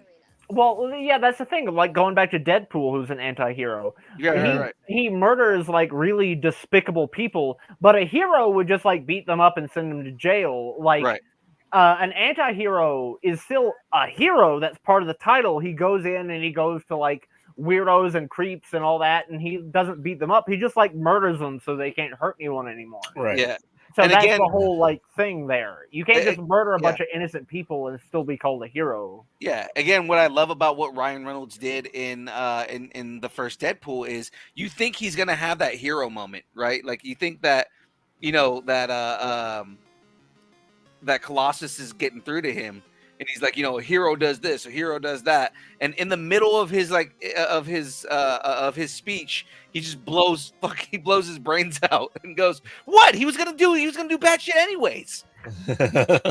Yeah, like that's why that movie is so good. It kind of just like plays with a whole bunch of stuff. Yeah. Right. It's kind of like you play like Red Dead 2 specifically. You know Micah, the fucking piece of shit. Yeah. If you look at him, like he's a racist, he's horrible. Everyone wants him dead, but he's wearing a white hat. You know, it's the old black hats and white hats. Yep. And like this time the villain is like wearing the white hat. So already you know, all right, some shit is going down here. They're trying to say something with this that maybe like the people wearing the white hats aren't really as good as we say they are. Maybe we're just kind of like building that shit up on our heads. Because like back in the day during Cowboys, everyone was just kind of a little, well, not a little, but like very, very, very, very kind of shitty. Except for like maybe 5 of them. Like, and all the 5 of them are all dead now. So, like, that's kind of what I was feeling with like Deadpool or anything like that. Is like they weren't afraid to like play with the idea of what a hero is. Well, it's also because Ryan Reynolds fundamentally understands the character enough to know that, you know, we have to play around with stuff. Like when he was promoting the movie, he like every time anybody asked him questions about who's Deadpool, why should we watch him, he was like, well, I mean, he's morally ambiguous, you know, and it's like, yeah, that's a good way to describe Wade, is that he does whatever is good for him at the moment. Yeah. That's kind of like with like Mouse Man. Like he's very like different from everyone else that I've done. Like Rabbit Man, he's just kind of like this innocent little kid, and everyone else around him is a fucking asshole or a weirdo or a pervert. Mm-hmm. And when I was like writing it, I was just like, okay, everyone else around him is like very interesting, but Mouse Man is just kind of like a blank slate. Like he's just like he's innocent. He doesn't know what the fuck's going on. And going back to like Deadpool or any of that, like an asshole who's trying to like change or like heal himself is far more interesting than somebody that's already like okay. And even though that kind of sounds fucked up, it's just like, no, it's just like the human interest part. Like I would rather like people will watch like hour-long podcasts about like an asshole that becomes like okay or gets what he deserves, then like everything was okay and nothing happened. It's not interesting. Yeah. Yeah. It's exactly that. You lose interest in that. Yeah. And that's actually like you can even play with that because that just kind of like plays into how fucked up humans are. Like just in general, like you can look away from like something like pleasant, but you can't look away from a train wreck. Right. Like it's just like, oh shit, man. Oh, you know? yeah. For sure. So you know, with Rabbit and Mouse Man, do you ever have ideas of it becoming like an anime show or cartoon? Maybe a video game. Ooh, that would be dope too. Because like non-linear storytelling is what I'm good at, and I would go fucking crazy trying to write a fucking 6-episode miniseries. But if I could write something where you could do whatever or be whatever or anything, and like the story that starts isn't the story that ends, I could go crazy with some shit like that. Because that's like my favorite thing to do. I think they would fit in a 16-bit beat 'em up game. Oh yeah, I've already I actually started working on that, and like funny you say beat 'em up. There was this beat 'em up game I was working on or like making notes on called Granny's Offer Meds. And it's just Granny's off her meds and she just starts beating the shit out of people, but it's like Double Dragon. Yes. Oh my god! If you make that game, I need it. You will hit me up. I will send you a free copy. Oh my god! What? I Yeah. 100% need that. Yeah. Yes. Wow, that'd be. That sounds like such an interesting game. Yeah, it's just Granny's off her meds. Oh shit. Yeah, and then and then you're just getting out of the way because Granny's out there. Like, okay. So does she have like you think about like Double Dragon, right? And they have like Mhm. the power ups, and you can like hit people with like super punches and shit. Like, Mhm. can you do that in this? Yeah, Like, yeah. like Granny gets like like super mental health. Oh yeah. There's a whole bunch of that. Like, not to mention all the pills and stuff like that I could just throw in there, just like, oh god, Granny's got an Adderall, and you get like a fucking. It's like the quad damage. Like, but in all Double honesty, kill. if I ever did make a show or a movie, I would want to go the full mile because I wouldn't want it to be like something now. Like I would think of something like Mouse Man, Mhm. like the original 1990 Turtles movie. Yes. Like I would want him to be an animatronic puppet. Because Nice. it just feels more that like some. I mean, he's already little, so if you already couldn't see most of him and could just see his face, it already works. So Right. that would be nice, but that would be the thing of trying to convince everyone to do that. But if they're just gonna do CGI and stuff like that, why don't I just go the full mile and just make the thing a fucking video game? Because most movies nowadays feel like I'm watching a cutscene anyway. Well, that's the thing is that, Right. and especially like nowadays, there is a big push for people who are doing practical effects in movies and things like that. Like, just because I think people are realizing it's a lot more visually interesting to Yeah. watch a movie that has characters that are that are like that. You know, like that are what am I trying to say right now? It's a lot more visually appealing to see characters that have practical effects versus characters that are CGI. Yeah, and also like it's actually there. Right. Yeah. Like the actors actually have something to work with. Mhm. Like they're not just looking at like a tennis ball. Right. Right. Which like in all honesty, that's not a bad thing either because like pantomime, like people's pantomime skills are off the fucking charts. Like if you ever watch like an old Rowan Atkinson stand up and he's just like doing shit with nothing there. Yeah. Like that's actually pretty like that's actually more impressive than someone working off something that is there. But still it's kind of like I would rather work with like puppets and shit because I work on a shoestring budget right now and I'd rather do what I know Right. and actually make something that's actually good than do something I have no fucking clue what I'm doing and it's gonna Right. be half-assed and weird. I'd rather it be whole ass and weird still. Yeah. Man, Yeah, for it's the some thing. reason, in my head, it's like B action horror movie with like you always see like stuff like Pedro Pascal just wearing like the bunny ears. Mhm. Yeah. Rabbit Man now starring Pedro Pascal. Right. Like I wouldn't like if he did that. I wouldn't even want him to shave or nothing. It would Right. just be Pedro Pascal as Rabbit Man. And it's like that's the thing is that like like especially with like you see some of the stuff that Pedro Pascal does, right? And it's like, God, he totally would do that. Mhm. Oh yeah, like he is he's a very interesting person, Yeah. and I really like him. There is a reason why he is like being boosted up the ranks of all the famous actors, is because he does anything, but he does anything so fucking good. Yeah. Right. Like you would literally like that Mario Kart Yes. thing, but The Last of Us. If that was an actual series, I would binge watch it. Like he would actually do it and give it his all. That's the thing. Like it wouldn't be like something you're watching. Like okay, he's just doing this for a check. No, he's giving it his everything, even if it was like the most stupidest shit ever. Yeah. Like- He makes his own kind of music.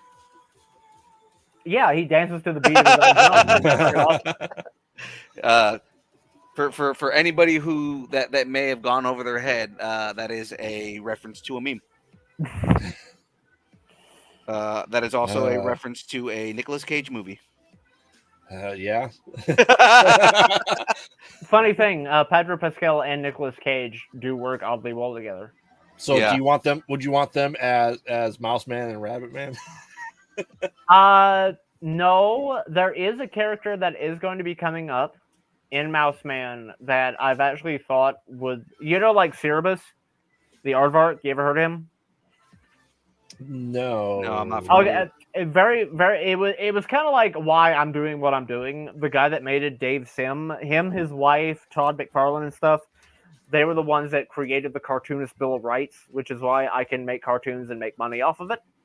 And Cerebus was like the first comic book that wasn't like Robert Crumb, that was like dirty and weird. It was actually just a story of this little aardvark dude who goes out. He's a barbarian, and then he becomes Pope. It's really What? weird. Yeah, and it's really weird. And then, like, I'm not gonna lie, Dave Sim's wife kind of divorced him, and like the last few issues of that are just like, women are fucking stupid, man. Like, I know like, this comic. yeah, like look it up. It's actually a really interesting read. It's a nice look into the mind of Dave Sim, and like I highly recommend it to anyone who just wants to get into comics or just look at weird shit. But fuck, I lost my train of thought. But Nicolas Cage, there is well, Dave Sim had a really neat habit of creating characters that look like old movie stars. Like there's a character in it that looks like Groucho Marx, and he's like, God. I think like he's the prime minister, but Yeah. it's just Groucho Marx. And as far as Nicolas Cage, there's a character in Mouse Man that's actually going to be based off Nicolas Cage, and that's Death. But he's like the modern interpretation of Death. So he's like wearing a leather jacket. It's got spikes, and he's like covered in fucking bullet holes, and he's got like needles coming out of him and shit. And it's just Nicolas Cage. So he's just like, what would Death be like now? Like, it's not just like the dude with the cloak and the scythe. There's like so much more to that. Right. If I ever saw that, that would be like Nicolas Cage could really do that. But just to fuck with people, it would not have anything to do with Ghost Rider. It would just be Nicolas Cage's face, because he's creepy enough as it is. Yeah. And seeing him all like fucked up and zombified and shit like that, just be like, hey man, it's sort of like those old fucking like 80s drug PSAs. Where it was like fucking dude that turns into a snake and shit, but it's just Nicolas Cage. Yeah, absolutely see that. Oh, that is great. I'm so in love with all of this right now. Yeah, all right, man. Spoilers, by the way. Yeah, I know, right?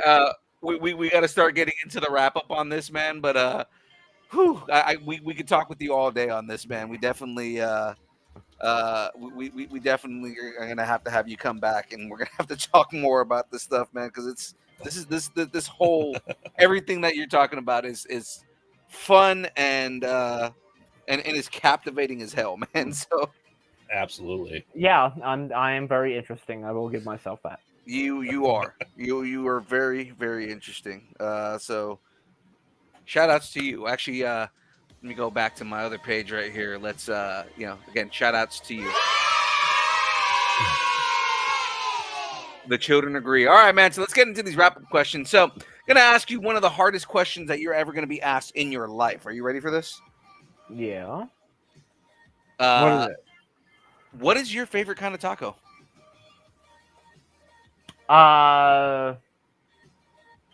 What is it? The tongue. Oh, lengua. Yeah. Yeah, that's my favorite kind. Like anything else can go on it, just so long as that is on it. Nice. He hangs out with my people, man. He's out here eating lengua like it's nothing. So what's some advice you might give for somebody that's trying to get into this industry, man? Like, what are some of the pitfalls that you would recommend avoiding?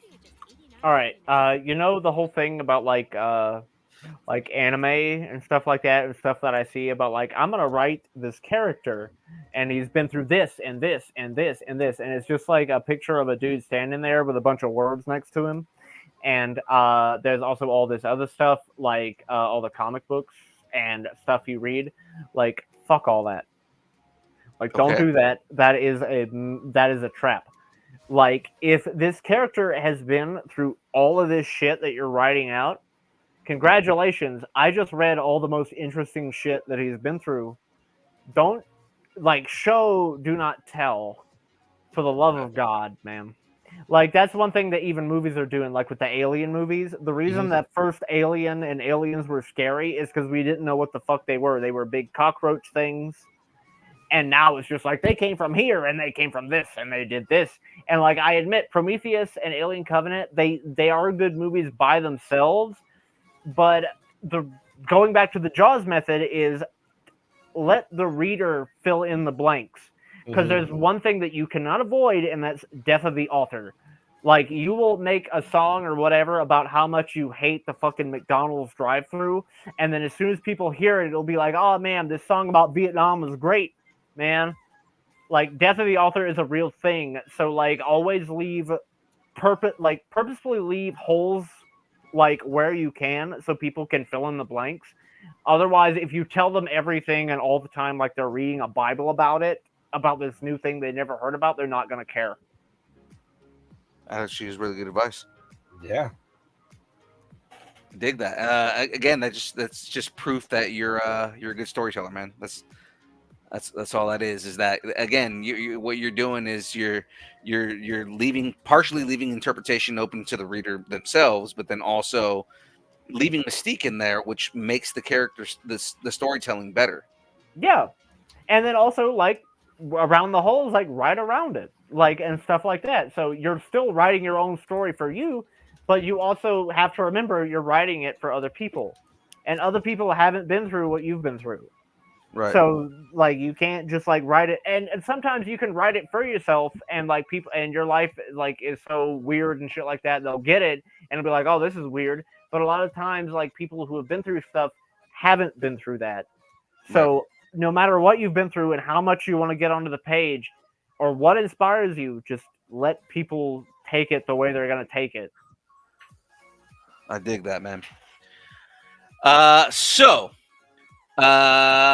We didn't write this. Let me see. Graveyard, do you have an idea? Mouse Man versus Arthur. Yes. All right. If Mouse Man got in a fight with Arthur from The Tick, who would win?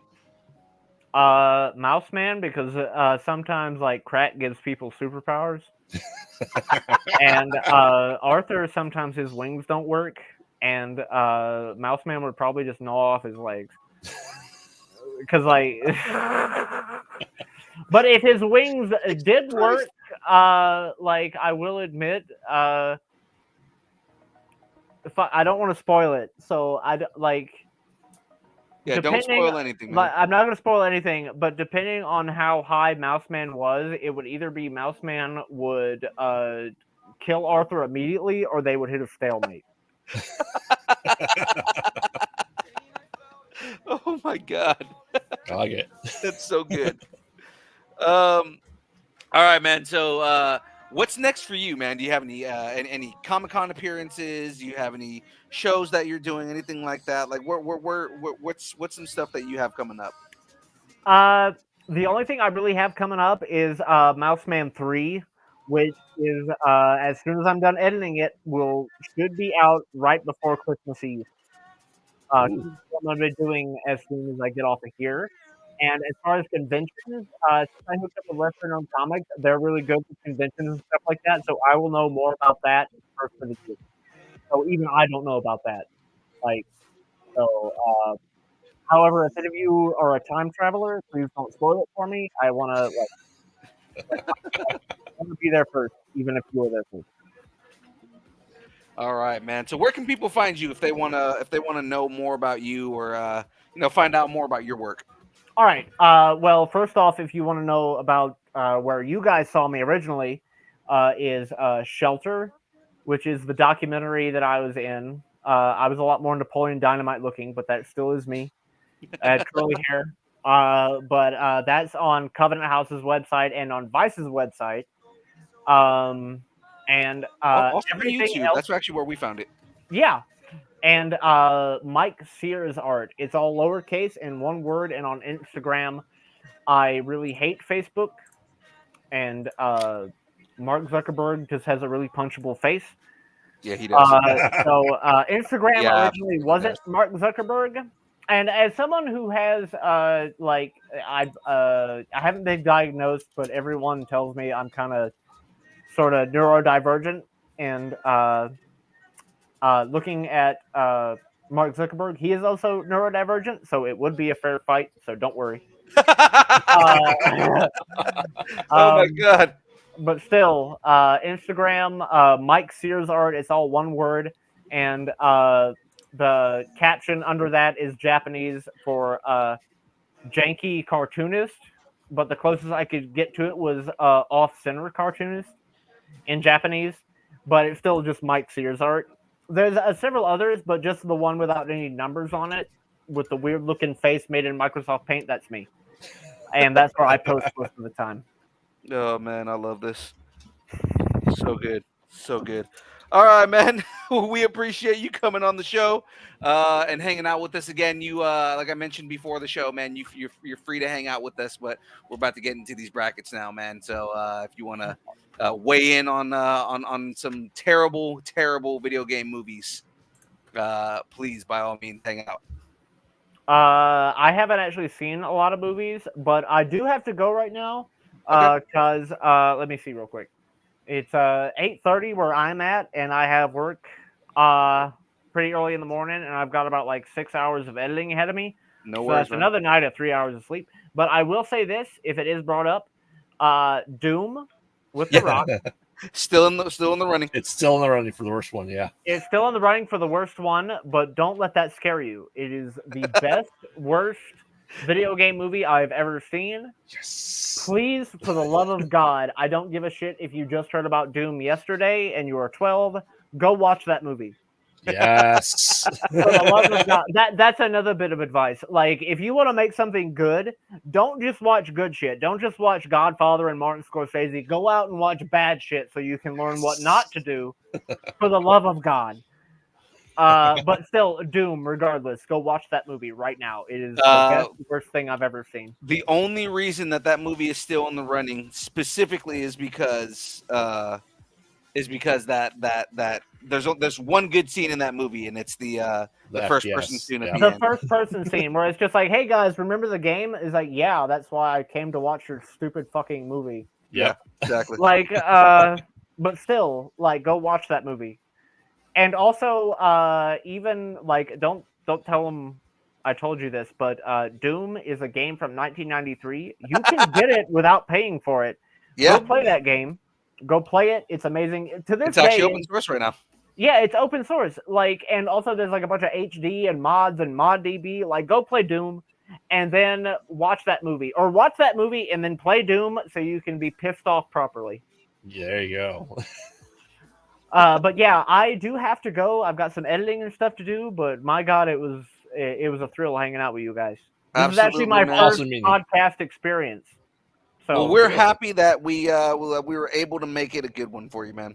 Yeah, you guys popped my cherry real nice. Thank you. And nice meeting you, man. It's nice meeting you too. And be sure to look out for Mouseman number 3. It will be out in like 2 days, 2 or 3 days, because I'm crazy and I don't sleep. All right, man. Awesome.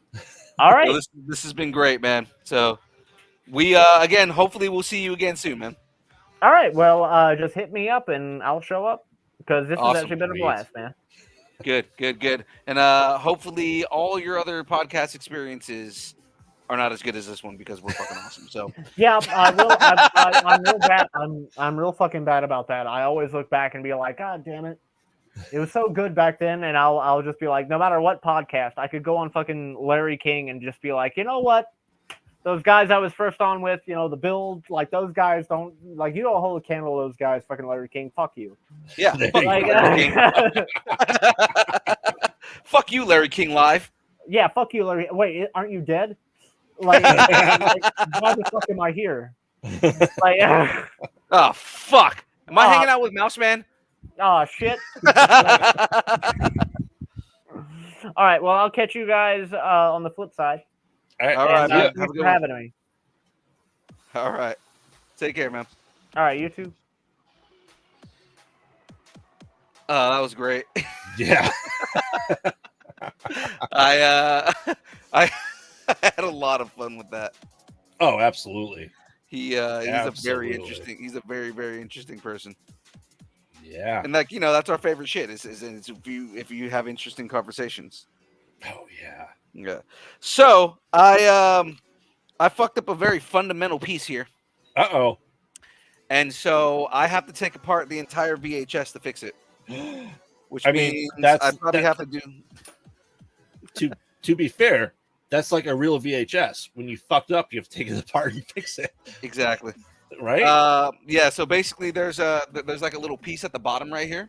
Mm-hmm. And I had it facing the side instead of the front. So basically that piece was on the back, but I can't like link it to the front of the thing the way it's supposed to go on here, right? So I was hoping that was like, okay, I can just take like one piece off. No, it's so embedded into the tape that I have to take apart the entire tape in order to get to it. That sounds like fun. Yeah. So it looks like we're gonna be doing Disney villains for another week. All right, you ready to get into this bracket? Yes, sir. I'm always ready to get into the brackets. All right, so quick recap of where we were from past two times.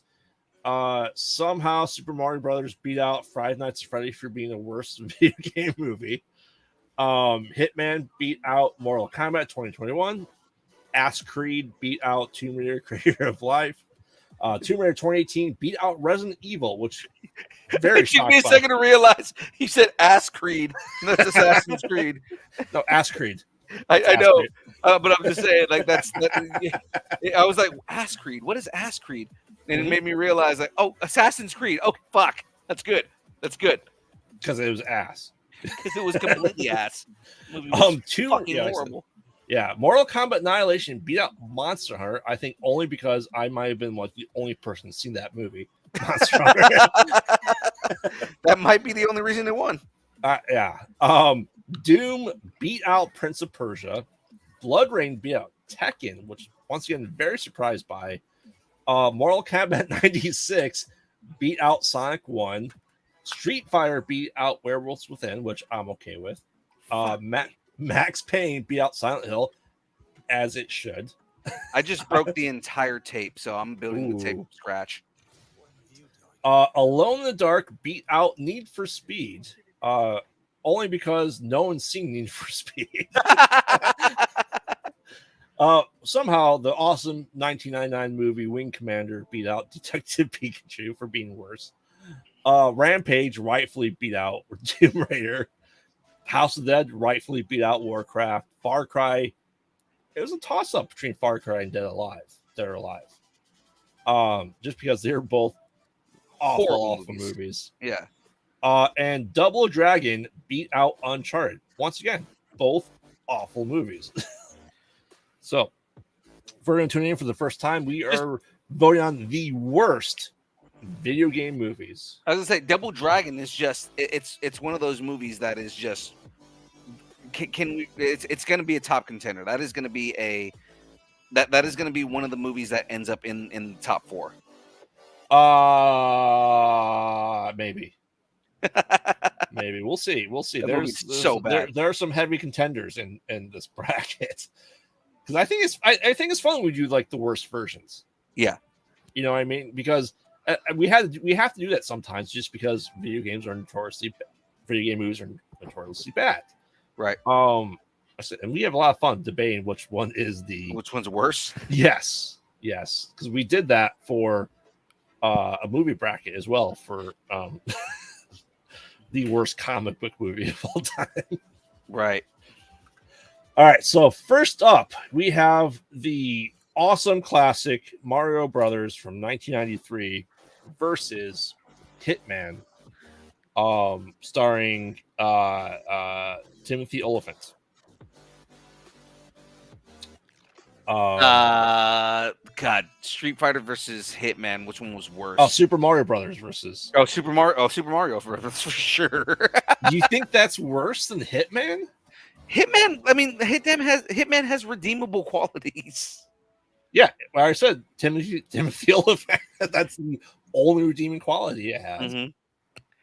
Because I mean, the major problem with Hitman altogether and why it's on this list is because 47 is not 47 in that movie.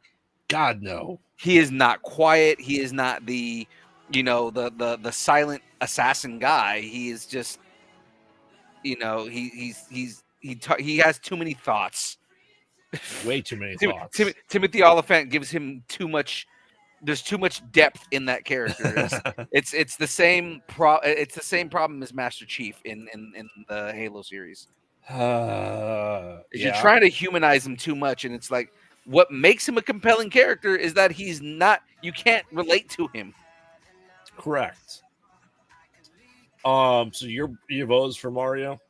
My vote is for Mario. I mean, Mario's just the overall terrible movie. There's nothing to do with Super Mario Brothers in that movie whatsoever.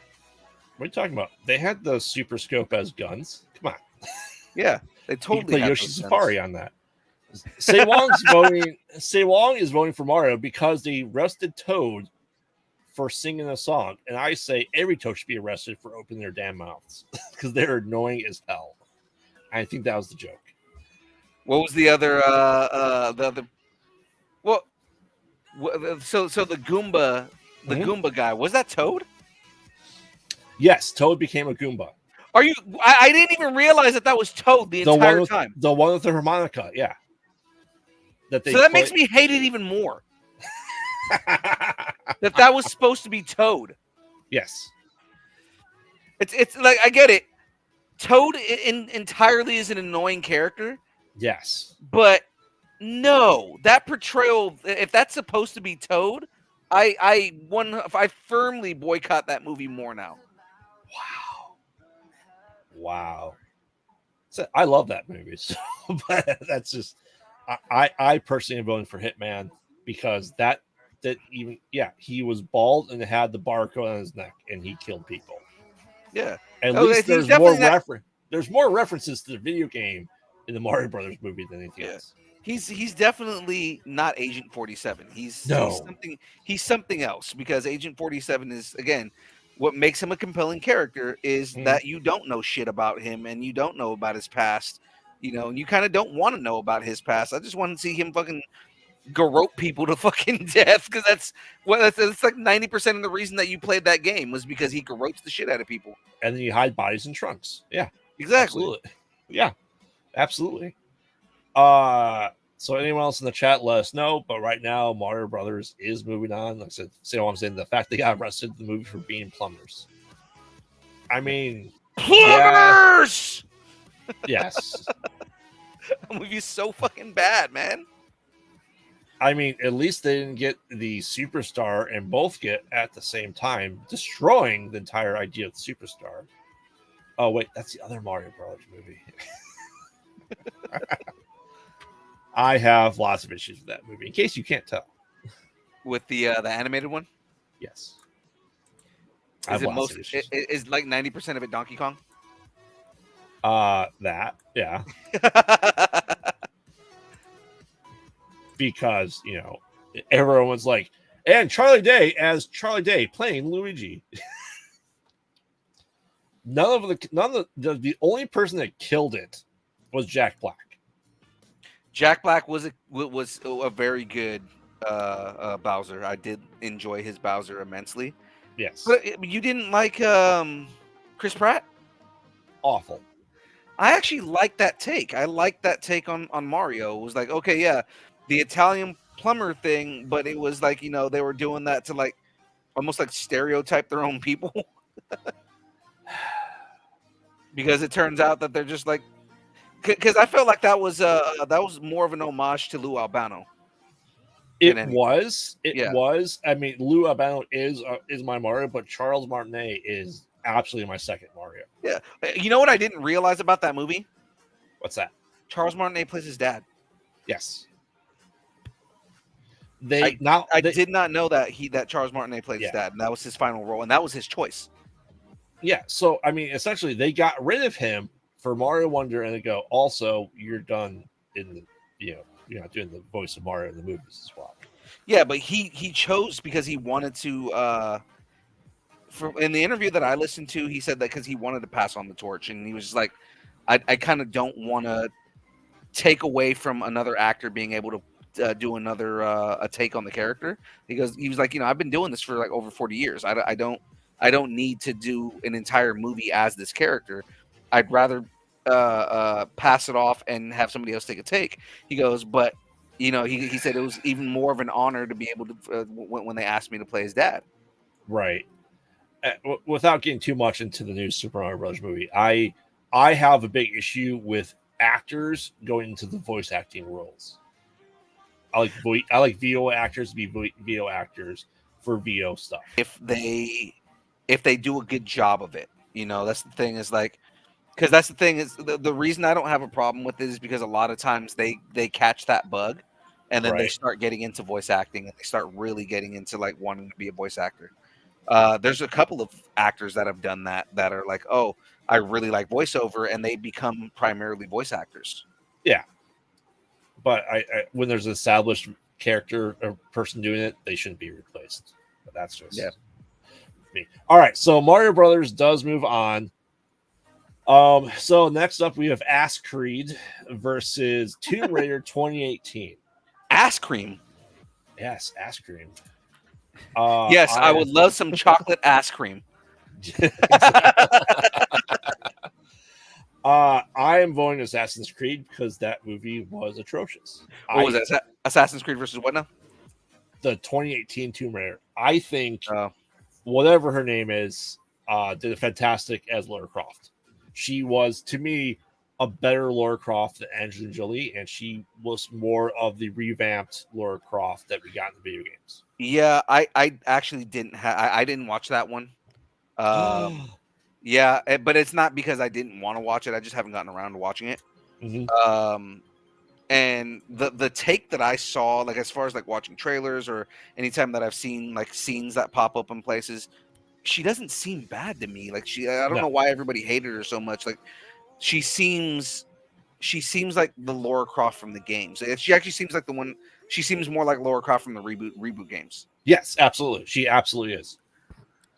So Wong also says Ass Creed because it was bad. Yeah, I mean, Ass Creed is going to be my answer on this, just because, again, as a fan of the Assassin's Creed franchise, we know I am because I'm currently playing it on stream right now. It's just like, I liked the premise when they announced it and said it's going to be a movie that is not a part of, like, we're not rebooting the game franchise. It's going to be something that lives in the world. Right. It's like, okay, I like that concept, but it feels like they ignored everything else from the games completely. Yes, I would agree.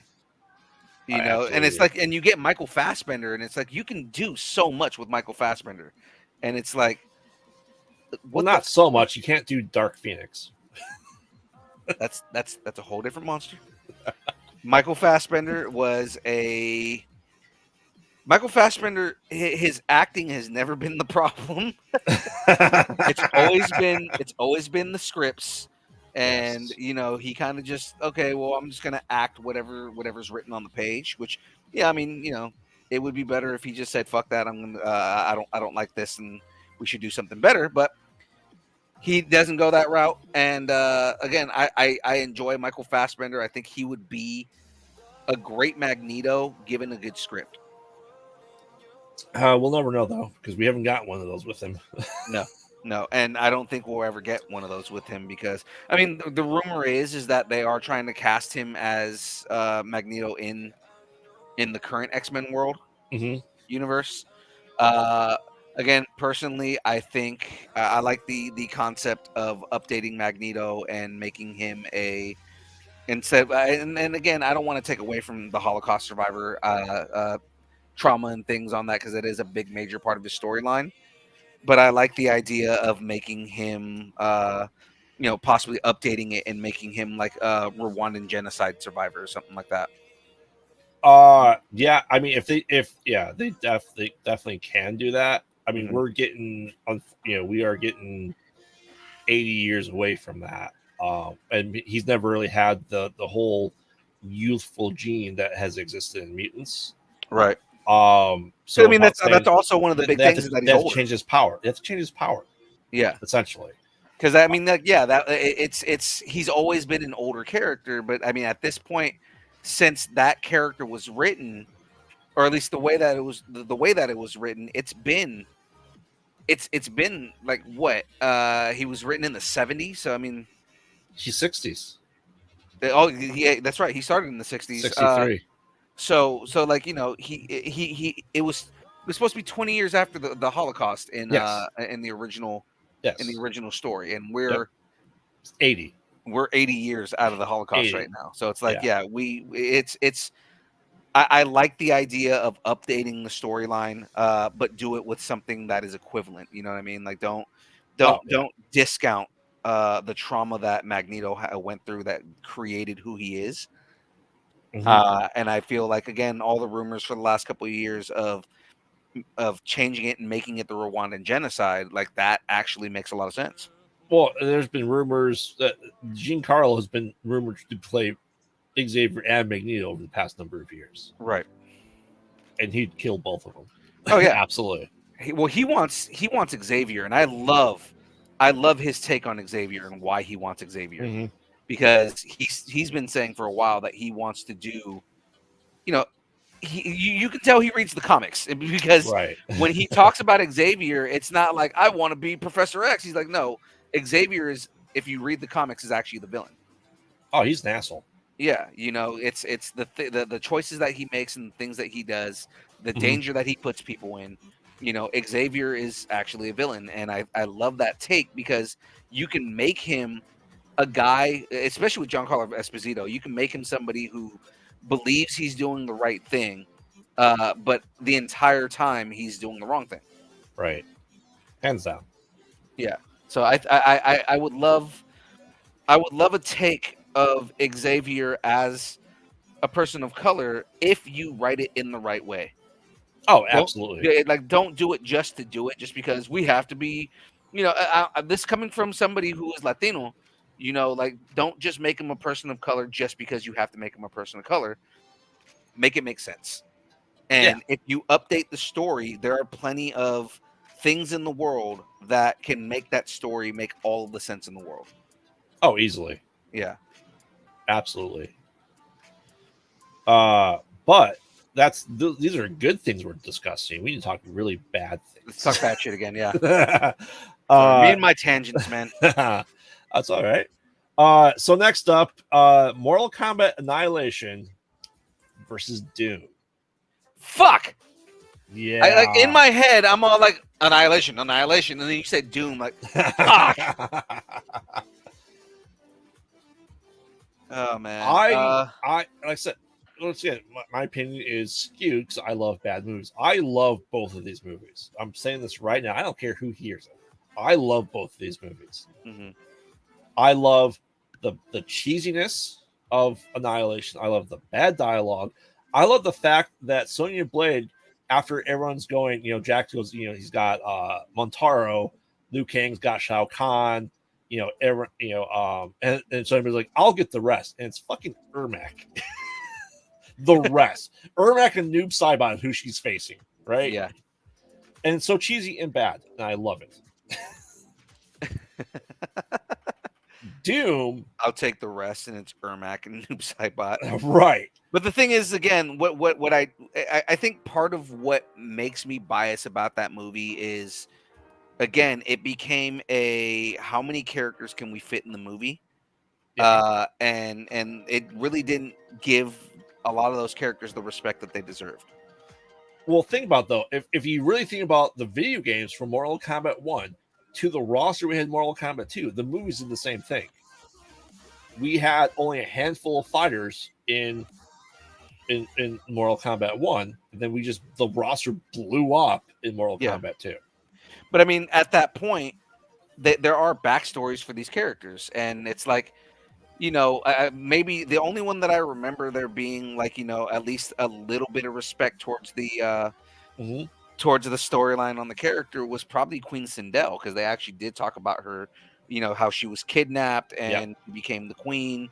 She was basically a zombie, and it's like, okay, Yeah, she died and was resurrected. Yeah, absolutely. yeah. So I mean, like, they actually did a little bit of respect to Queen Sindel, but like, outside of that, there wasn't really very much respect done for on the on like the backstories of the characters. Right. Shao Kahn hits Rain into the fire and immediately dies after his first scene.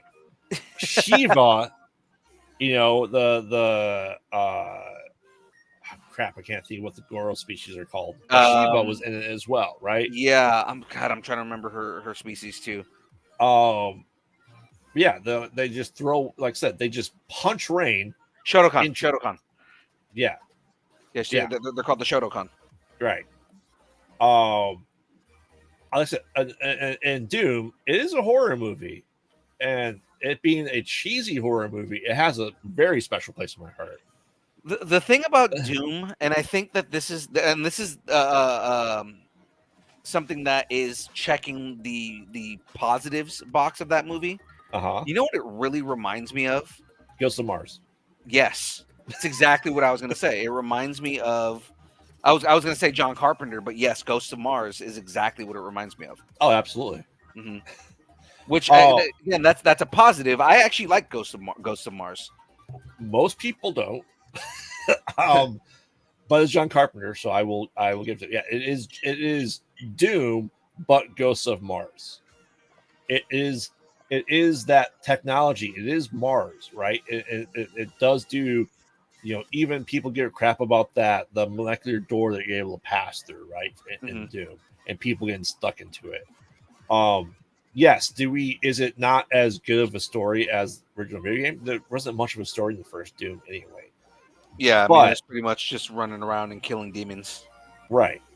And and it has the BFG. It does have the BFG. Right. So to me, it's essentially demons, but on Mars. And that's Doom. Yeah.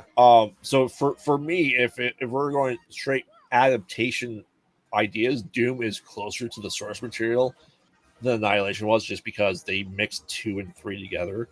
Yeah. Because you don't have Shiva until Mortal Kombat 3. They had like the Ultimate Mortal Kombat 3 roster, which is like 60 fighters, which is absolutely fucking insane.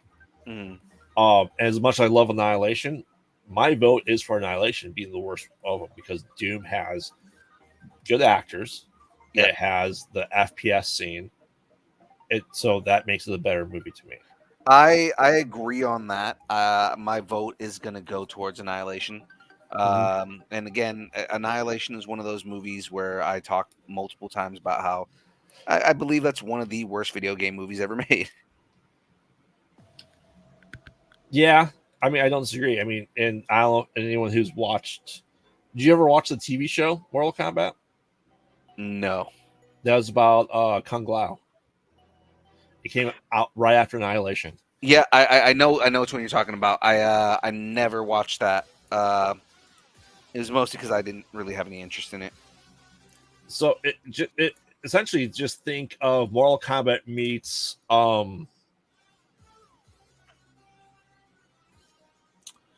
why can't I think of it? David Carradine's Legend of Kung Fu. Oh God, it's the Mortal Kombat meets that. It makes me not want to watch it anymore. But you know what I mean? Like always that long dusty walk in the desert towards the sun. It's that. What was that? Yeah. So I think Mortal Kombat Annihilation. Say Wong hasn't said anything. So I'm interested to see what he has to say. Absolutely, damn. I'm the same way. I want to know what his thoughts are on this. Right, and if Mike was on here, he said Doom was a fantastic movie, so I think his vote would be Annihilation as well. Yeah, like I said, I mean, between the two, because we're voting on which one's worse. If we're gonna vote on which one's worse, Annihilation 100% is the worst movie. Yeah. Say Wong, he's like, oh, that series. Yeah. So say Wong's Annihilation. Magnificent Kaboom. Keep up the great work. Top shelf. Appreciate that. Yeah. All right. So Annihilation moves on. Next up, My God, how many more comments do we have in the second bracket here? Second round. The original Mortal Kombat movie versus Blood Rain. Oh God, Blood Rain. Oh, yes. Blood Rain. I'm sorry. Again, we're talking about redeemable qualities, right? I mean, at least the first Mortal Kombat movie had somewhat some level of respect for the Mortal Kombat franchise. Mm-hmm. There's a lot of weird shit that happens in that movie, but for the most part, it holds a level of respect for the franchise. Blood Rain Does not. Yeah, Blood Rain was one of those movies that just got made because I Money? want to use this property and I have the money to make the property. Yeah. Arguably the worst vampire movie ever made. Yeah. Arguably, Absolutely. besides Twilight. Yeah. It's awful. I mean, the games weren't that good anyway. Right. So you took a subpar video game and made it just like an awful, Razzie for Life movie. I think. There's movies that deserve Razzies for life, and Blood Rain is absolutely one of them. Absolutely. Along with Electra. With what? Electra. Oh God. Such disrespect for Electra Nachios. Yes. I was so happy when she showed up in the Daredevil Defenders? show. Well, Yeah. Defenders too, but I mean, like Yeah. when she showed up in the Daredevil show, Oh, she was done right. so good in Daredevil. Yes. Absolutely was. So Sewong also said Blood Rain. So Blood Rain does move on. So I think the only reason why Mortal Kombat moved to the second round is because it was against Sonic 1. Yeah, I mean, and Sonic 1 was good. Sure. The Sonic franchise is not bad, man. I mean, by comparison, you got to remember Sonic 1 universally was considered one of the best video game adaptations ever made at the time. And I mean, that wasn't even that long ago. I know, but it didn't have Julia White trying to sell me chili dogs, so it wasn't my Sonic. I will give you that. Julia White selling us chili dogs would have been, and I mean, like, if it would have been great if there was a cameo from Julia White in it too. But he absolutely should have been in the movie. Yeah, in some way, shape, or form.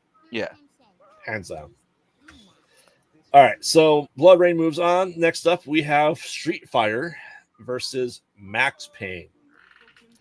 Street Fighter versus The Max movie. Payne. Yes. Again, missed opportunity that the Chun-Li movie wasn't in this. I know. I only had so many spots. Movie was way worse. That movie is a top contender for worst video game movie ever made. Oh, absolutely. Such a bad fucking movie. The first Street Fighter versus Max Payne with Max Marky Mark. Payne. Marky Mark. Yeah. Say hello to your mother for me. Hi.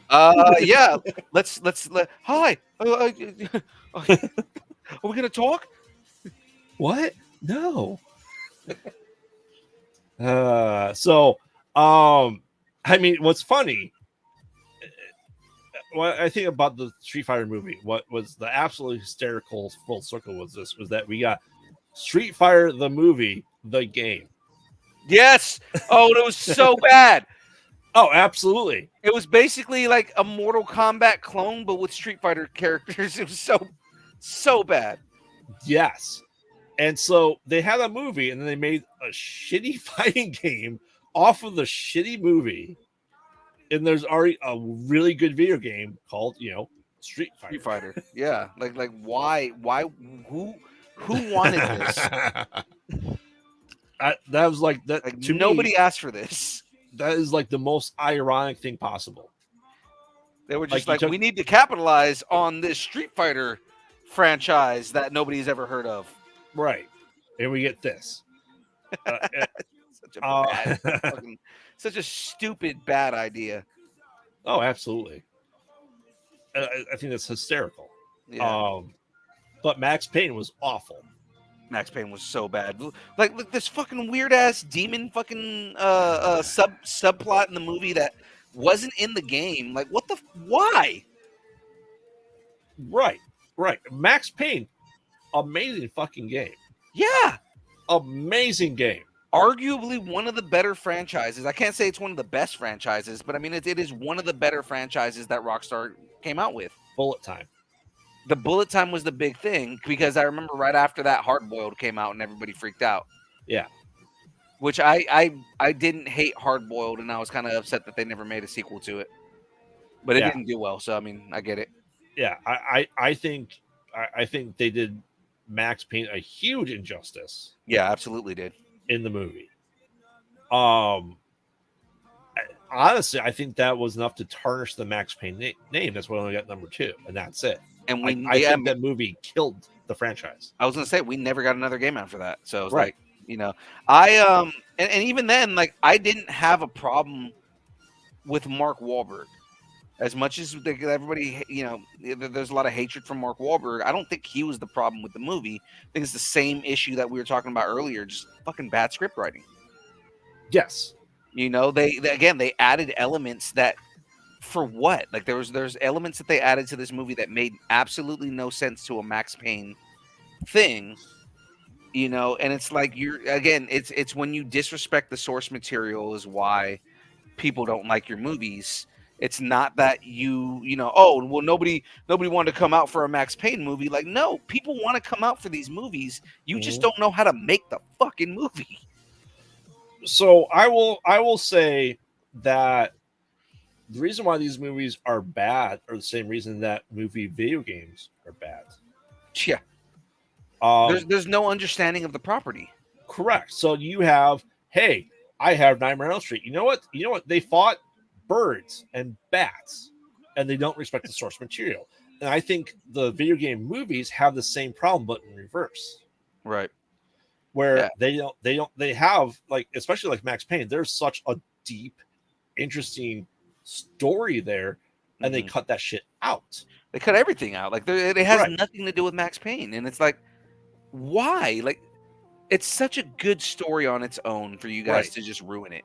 Right. So, like I said, when the video game is spawned off of a movie, they add shit because the movie doesn't have enough. But when a movie takes a existing story, there's too much now, and they cut it out. So, like I said, it's the opposite. The video games have more content than the movies. That's what I like about what Rockstar. I just listened to this whole thing from the CEO at Rockstar.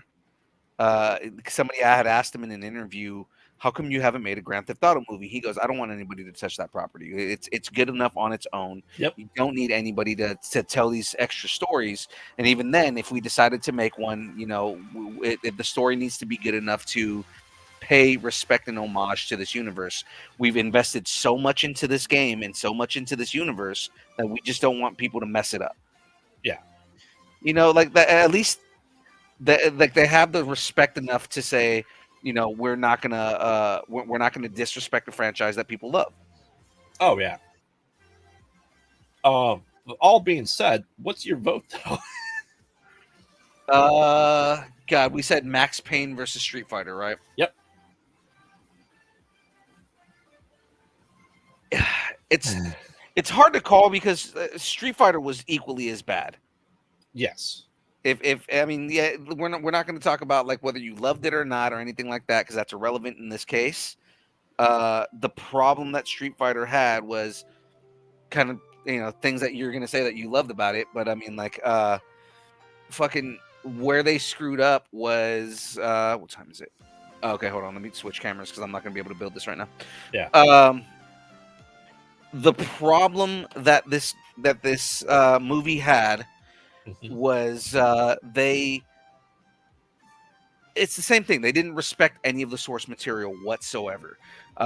You have a version of Guile that's not American for some reason because you want to use Jean-Claude Van Damme, and it's like, okay, cool. You want to get you want to use Jean-Claude Van Damme because he is a giant star at the moment. Yep. But he's not Guile. No. You know, we mentioned this last week. Like he would have been a better Vega. Oh, absolutely. You know, even though Vega's Spanish, he's from Spain. I guess you can make a Belgian dude play Vega, but that's too small of a role for the one of the biggest action stars in the 90s, right? Oh, yeah. So I get it. You don't want to do that. Stupid. Because I mean, you know, Guile is such a good character. And again, back then the Street Fighter that was based on Street Fighter 2, so you didn't have some of the other characters. There are French characters now Yes. that you could have had him play, right? But I mean, like, He'd yeah, been perfect Fontaine. yeah, yeah. Actually, he would have. You have a very subpar E Honda Chun Li storyline. You have all of the characters under M Bison, all the characters under Shadaloo were so bad. Look, I mean, Blanca was an abomination. Blanca was so they had nothing to do with Blanca. You know, it was a decent Van Damme movie. Yeah, I mean, it was a decent Van Damme movie. If it would have been just a Van Damme movie and not Street Fighter, it would have been fine. Right? Yeah. You know, but no, we're gonna make him a NATO peacekeeper because we can't make him a Air Force general, right? For some reason. Yeah, you know, and it's like even then you could have made him an Air Force fucking general still. You know, I don't know. They made Charlie. Yeah, yes, it's true. They made Charlie into Blanca, and they made Blanca into. Again, for those of you who don't know the lore, they made Blanca into a science experiment that, like a military science experiment that Shadaloo decided to do for some reason. Instead of him being like a man from that grew up in the jungles of Brazil. Right. You know, and he that's basically stuff that he learned to based on like to survive. Yeah. Me personally, it is for it because Max Payne destroyed the franchise itself is that bad, destroyed the video game series. I'm going Max Payne. Street Fighter did recover. Absolutely. Which I mean, luckily Capcom, you know, always just kept moving forward, and because they had the tournament scene like locked up. Yeah. So you couldn't really kill Street Fighter because of that. And I mean the game has only gotten better since then. So I mean, you know, like obviously we played Street Fighter 6 on the stream. So I mean, right. You know, I don't know.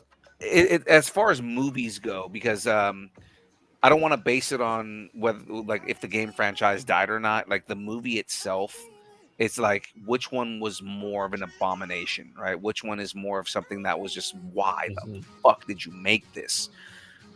Street Fighter, for all of its flaws, because it has many. I can't even say it was an okay movie. It was rewatchable. Yes. I'll go with that, right? Because again, like Say Wong said, if they would have took out all the Street Fighter elements, it would have been a decent Van Damme movie. Oh, it could have been like Kickboxer 5. Exactly. You know, Right. It could have been a decent Van Damme movie that had nothing to do with Street Fighter. Right. With its fucking dude, that was totally a fucking Dan Hibiki Hadouken too. Mm-hmm. The one Hadouken that he throws is a Dan Hibiki Hadouken. Like it's just the weakest Hadouken in existence. Oh yeah. You know. Yes. And they made Ryu like, you know, like he was like the whitest dude ever, bro. Yeah. Ken Masters, I mean, yeah, he's supposed to be white, but I mean, like, yeah. So what say you break this tie here? I'm gonna go.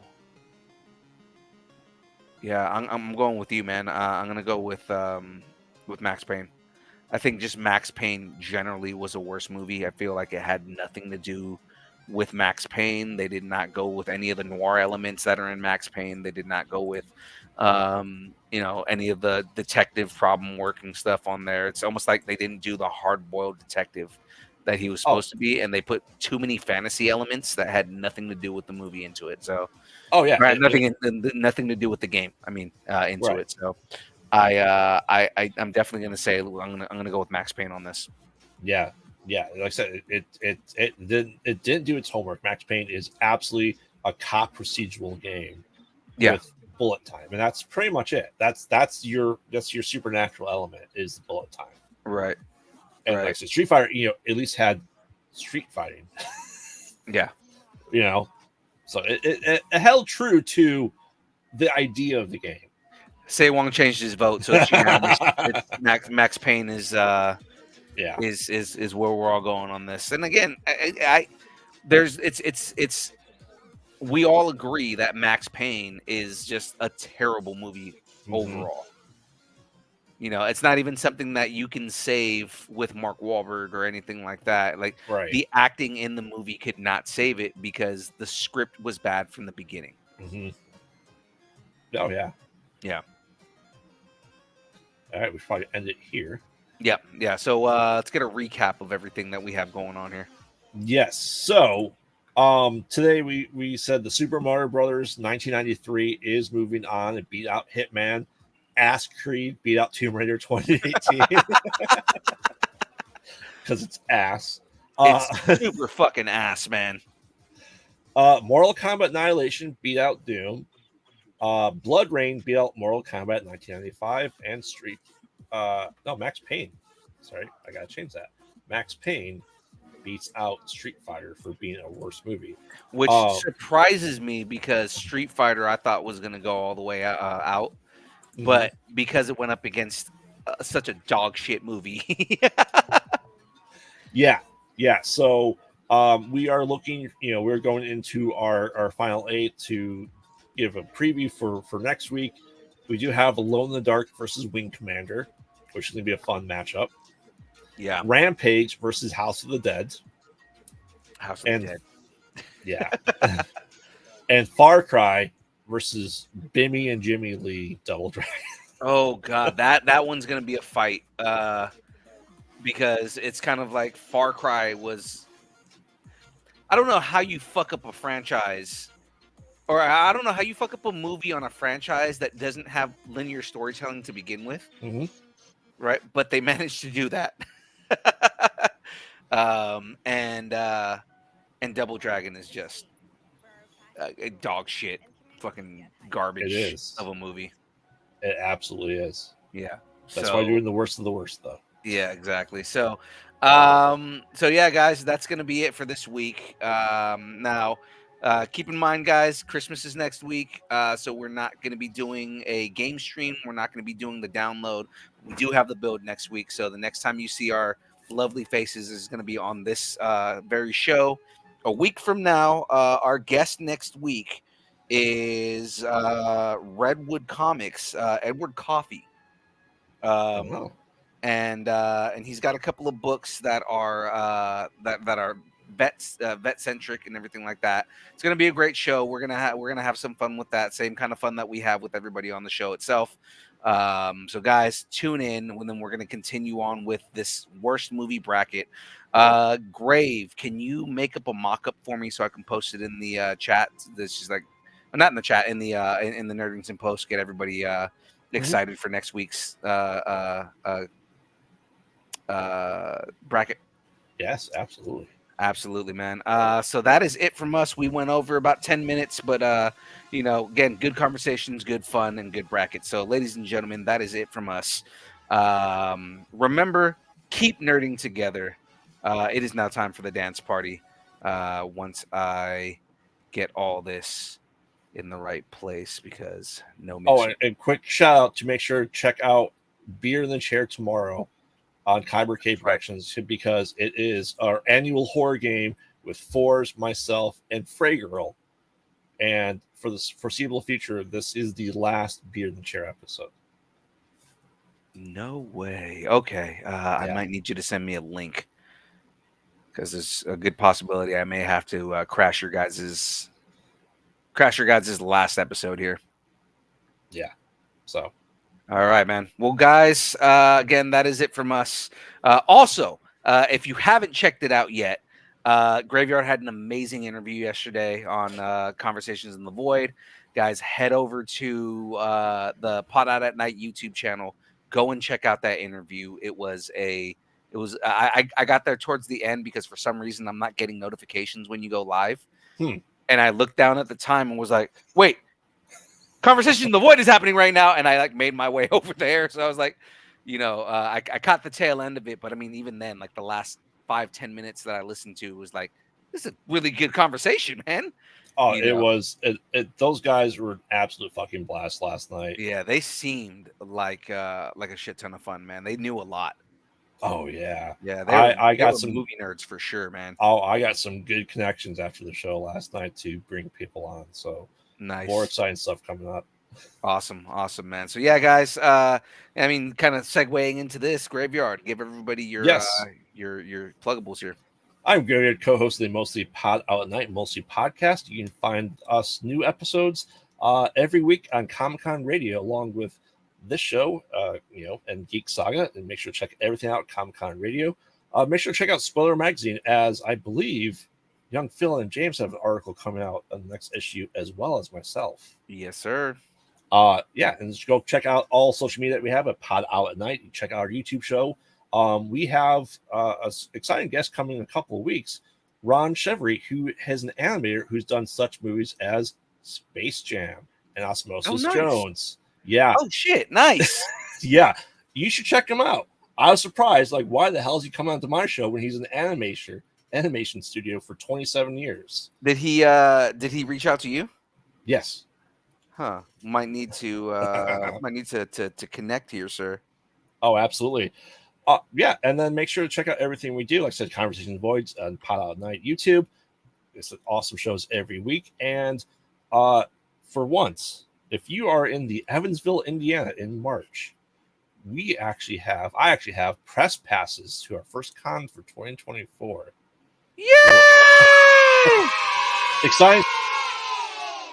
Check out our good friends as well at Horror Dads Productions. They have new movies come out on Amazon Prime, and you'll see yours truly in, I think, this year's Amazon Prime movie of Split Screen. Make sure to check that out, and you'll see me here 2 or 3 days a week at Kyber K Productions. You'll see me harassing Phil when he's gaming on Mondays, occasionally on Tuesdays, very rare, and then doing awesome stuff here on every Thursday with young Phil. All right. We and again, dude, I appreciate you. This is not our last show of the year because me and you actually have the last show on Distance Nerding of the year. Mm-hmm. But I mean, just throwing it out there, man. I appreciate you and I appreciate everything you do for us. And you are a massive asset. I'm sure everybody that listens and all the fans that watch the show will agree that you are a massive asset to us, Thank man. you. So I appreciate you, bro. So at the end of the day, remember, guys, keep nerding together. We will see you guys all next week on Thursday for the build. Keep nerding together. Stay having fun. I don't know why I'm still talking. Let's do this. Yes.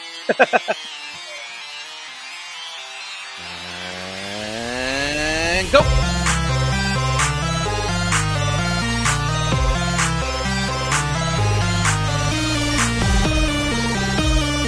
Ooh, nice.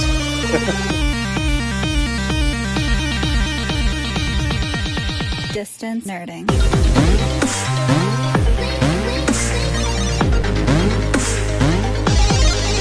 Ooh.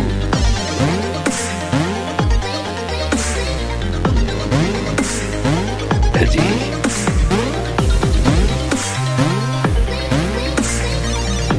A turd in the wind.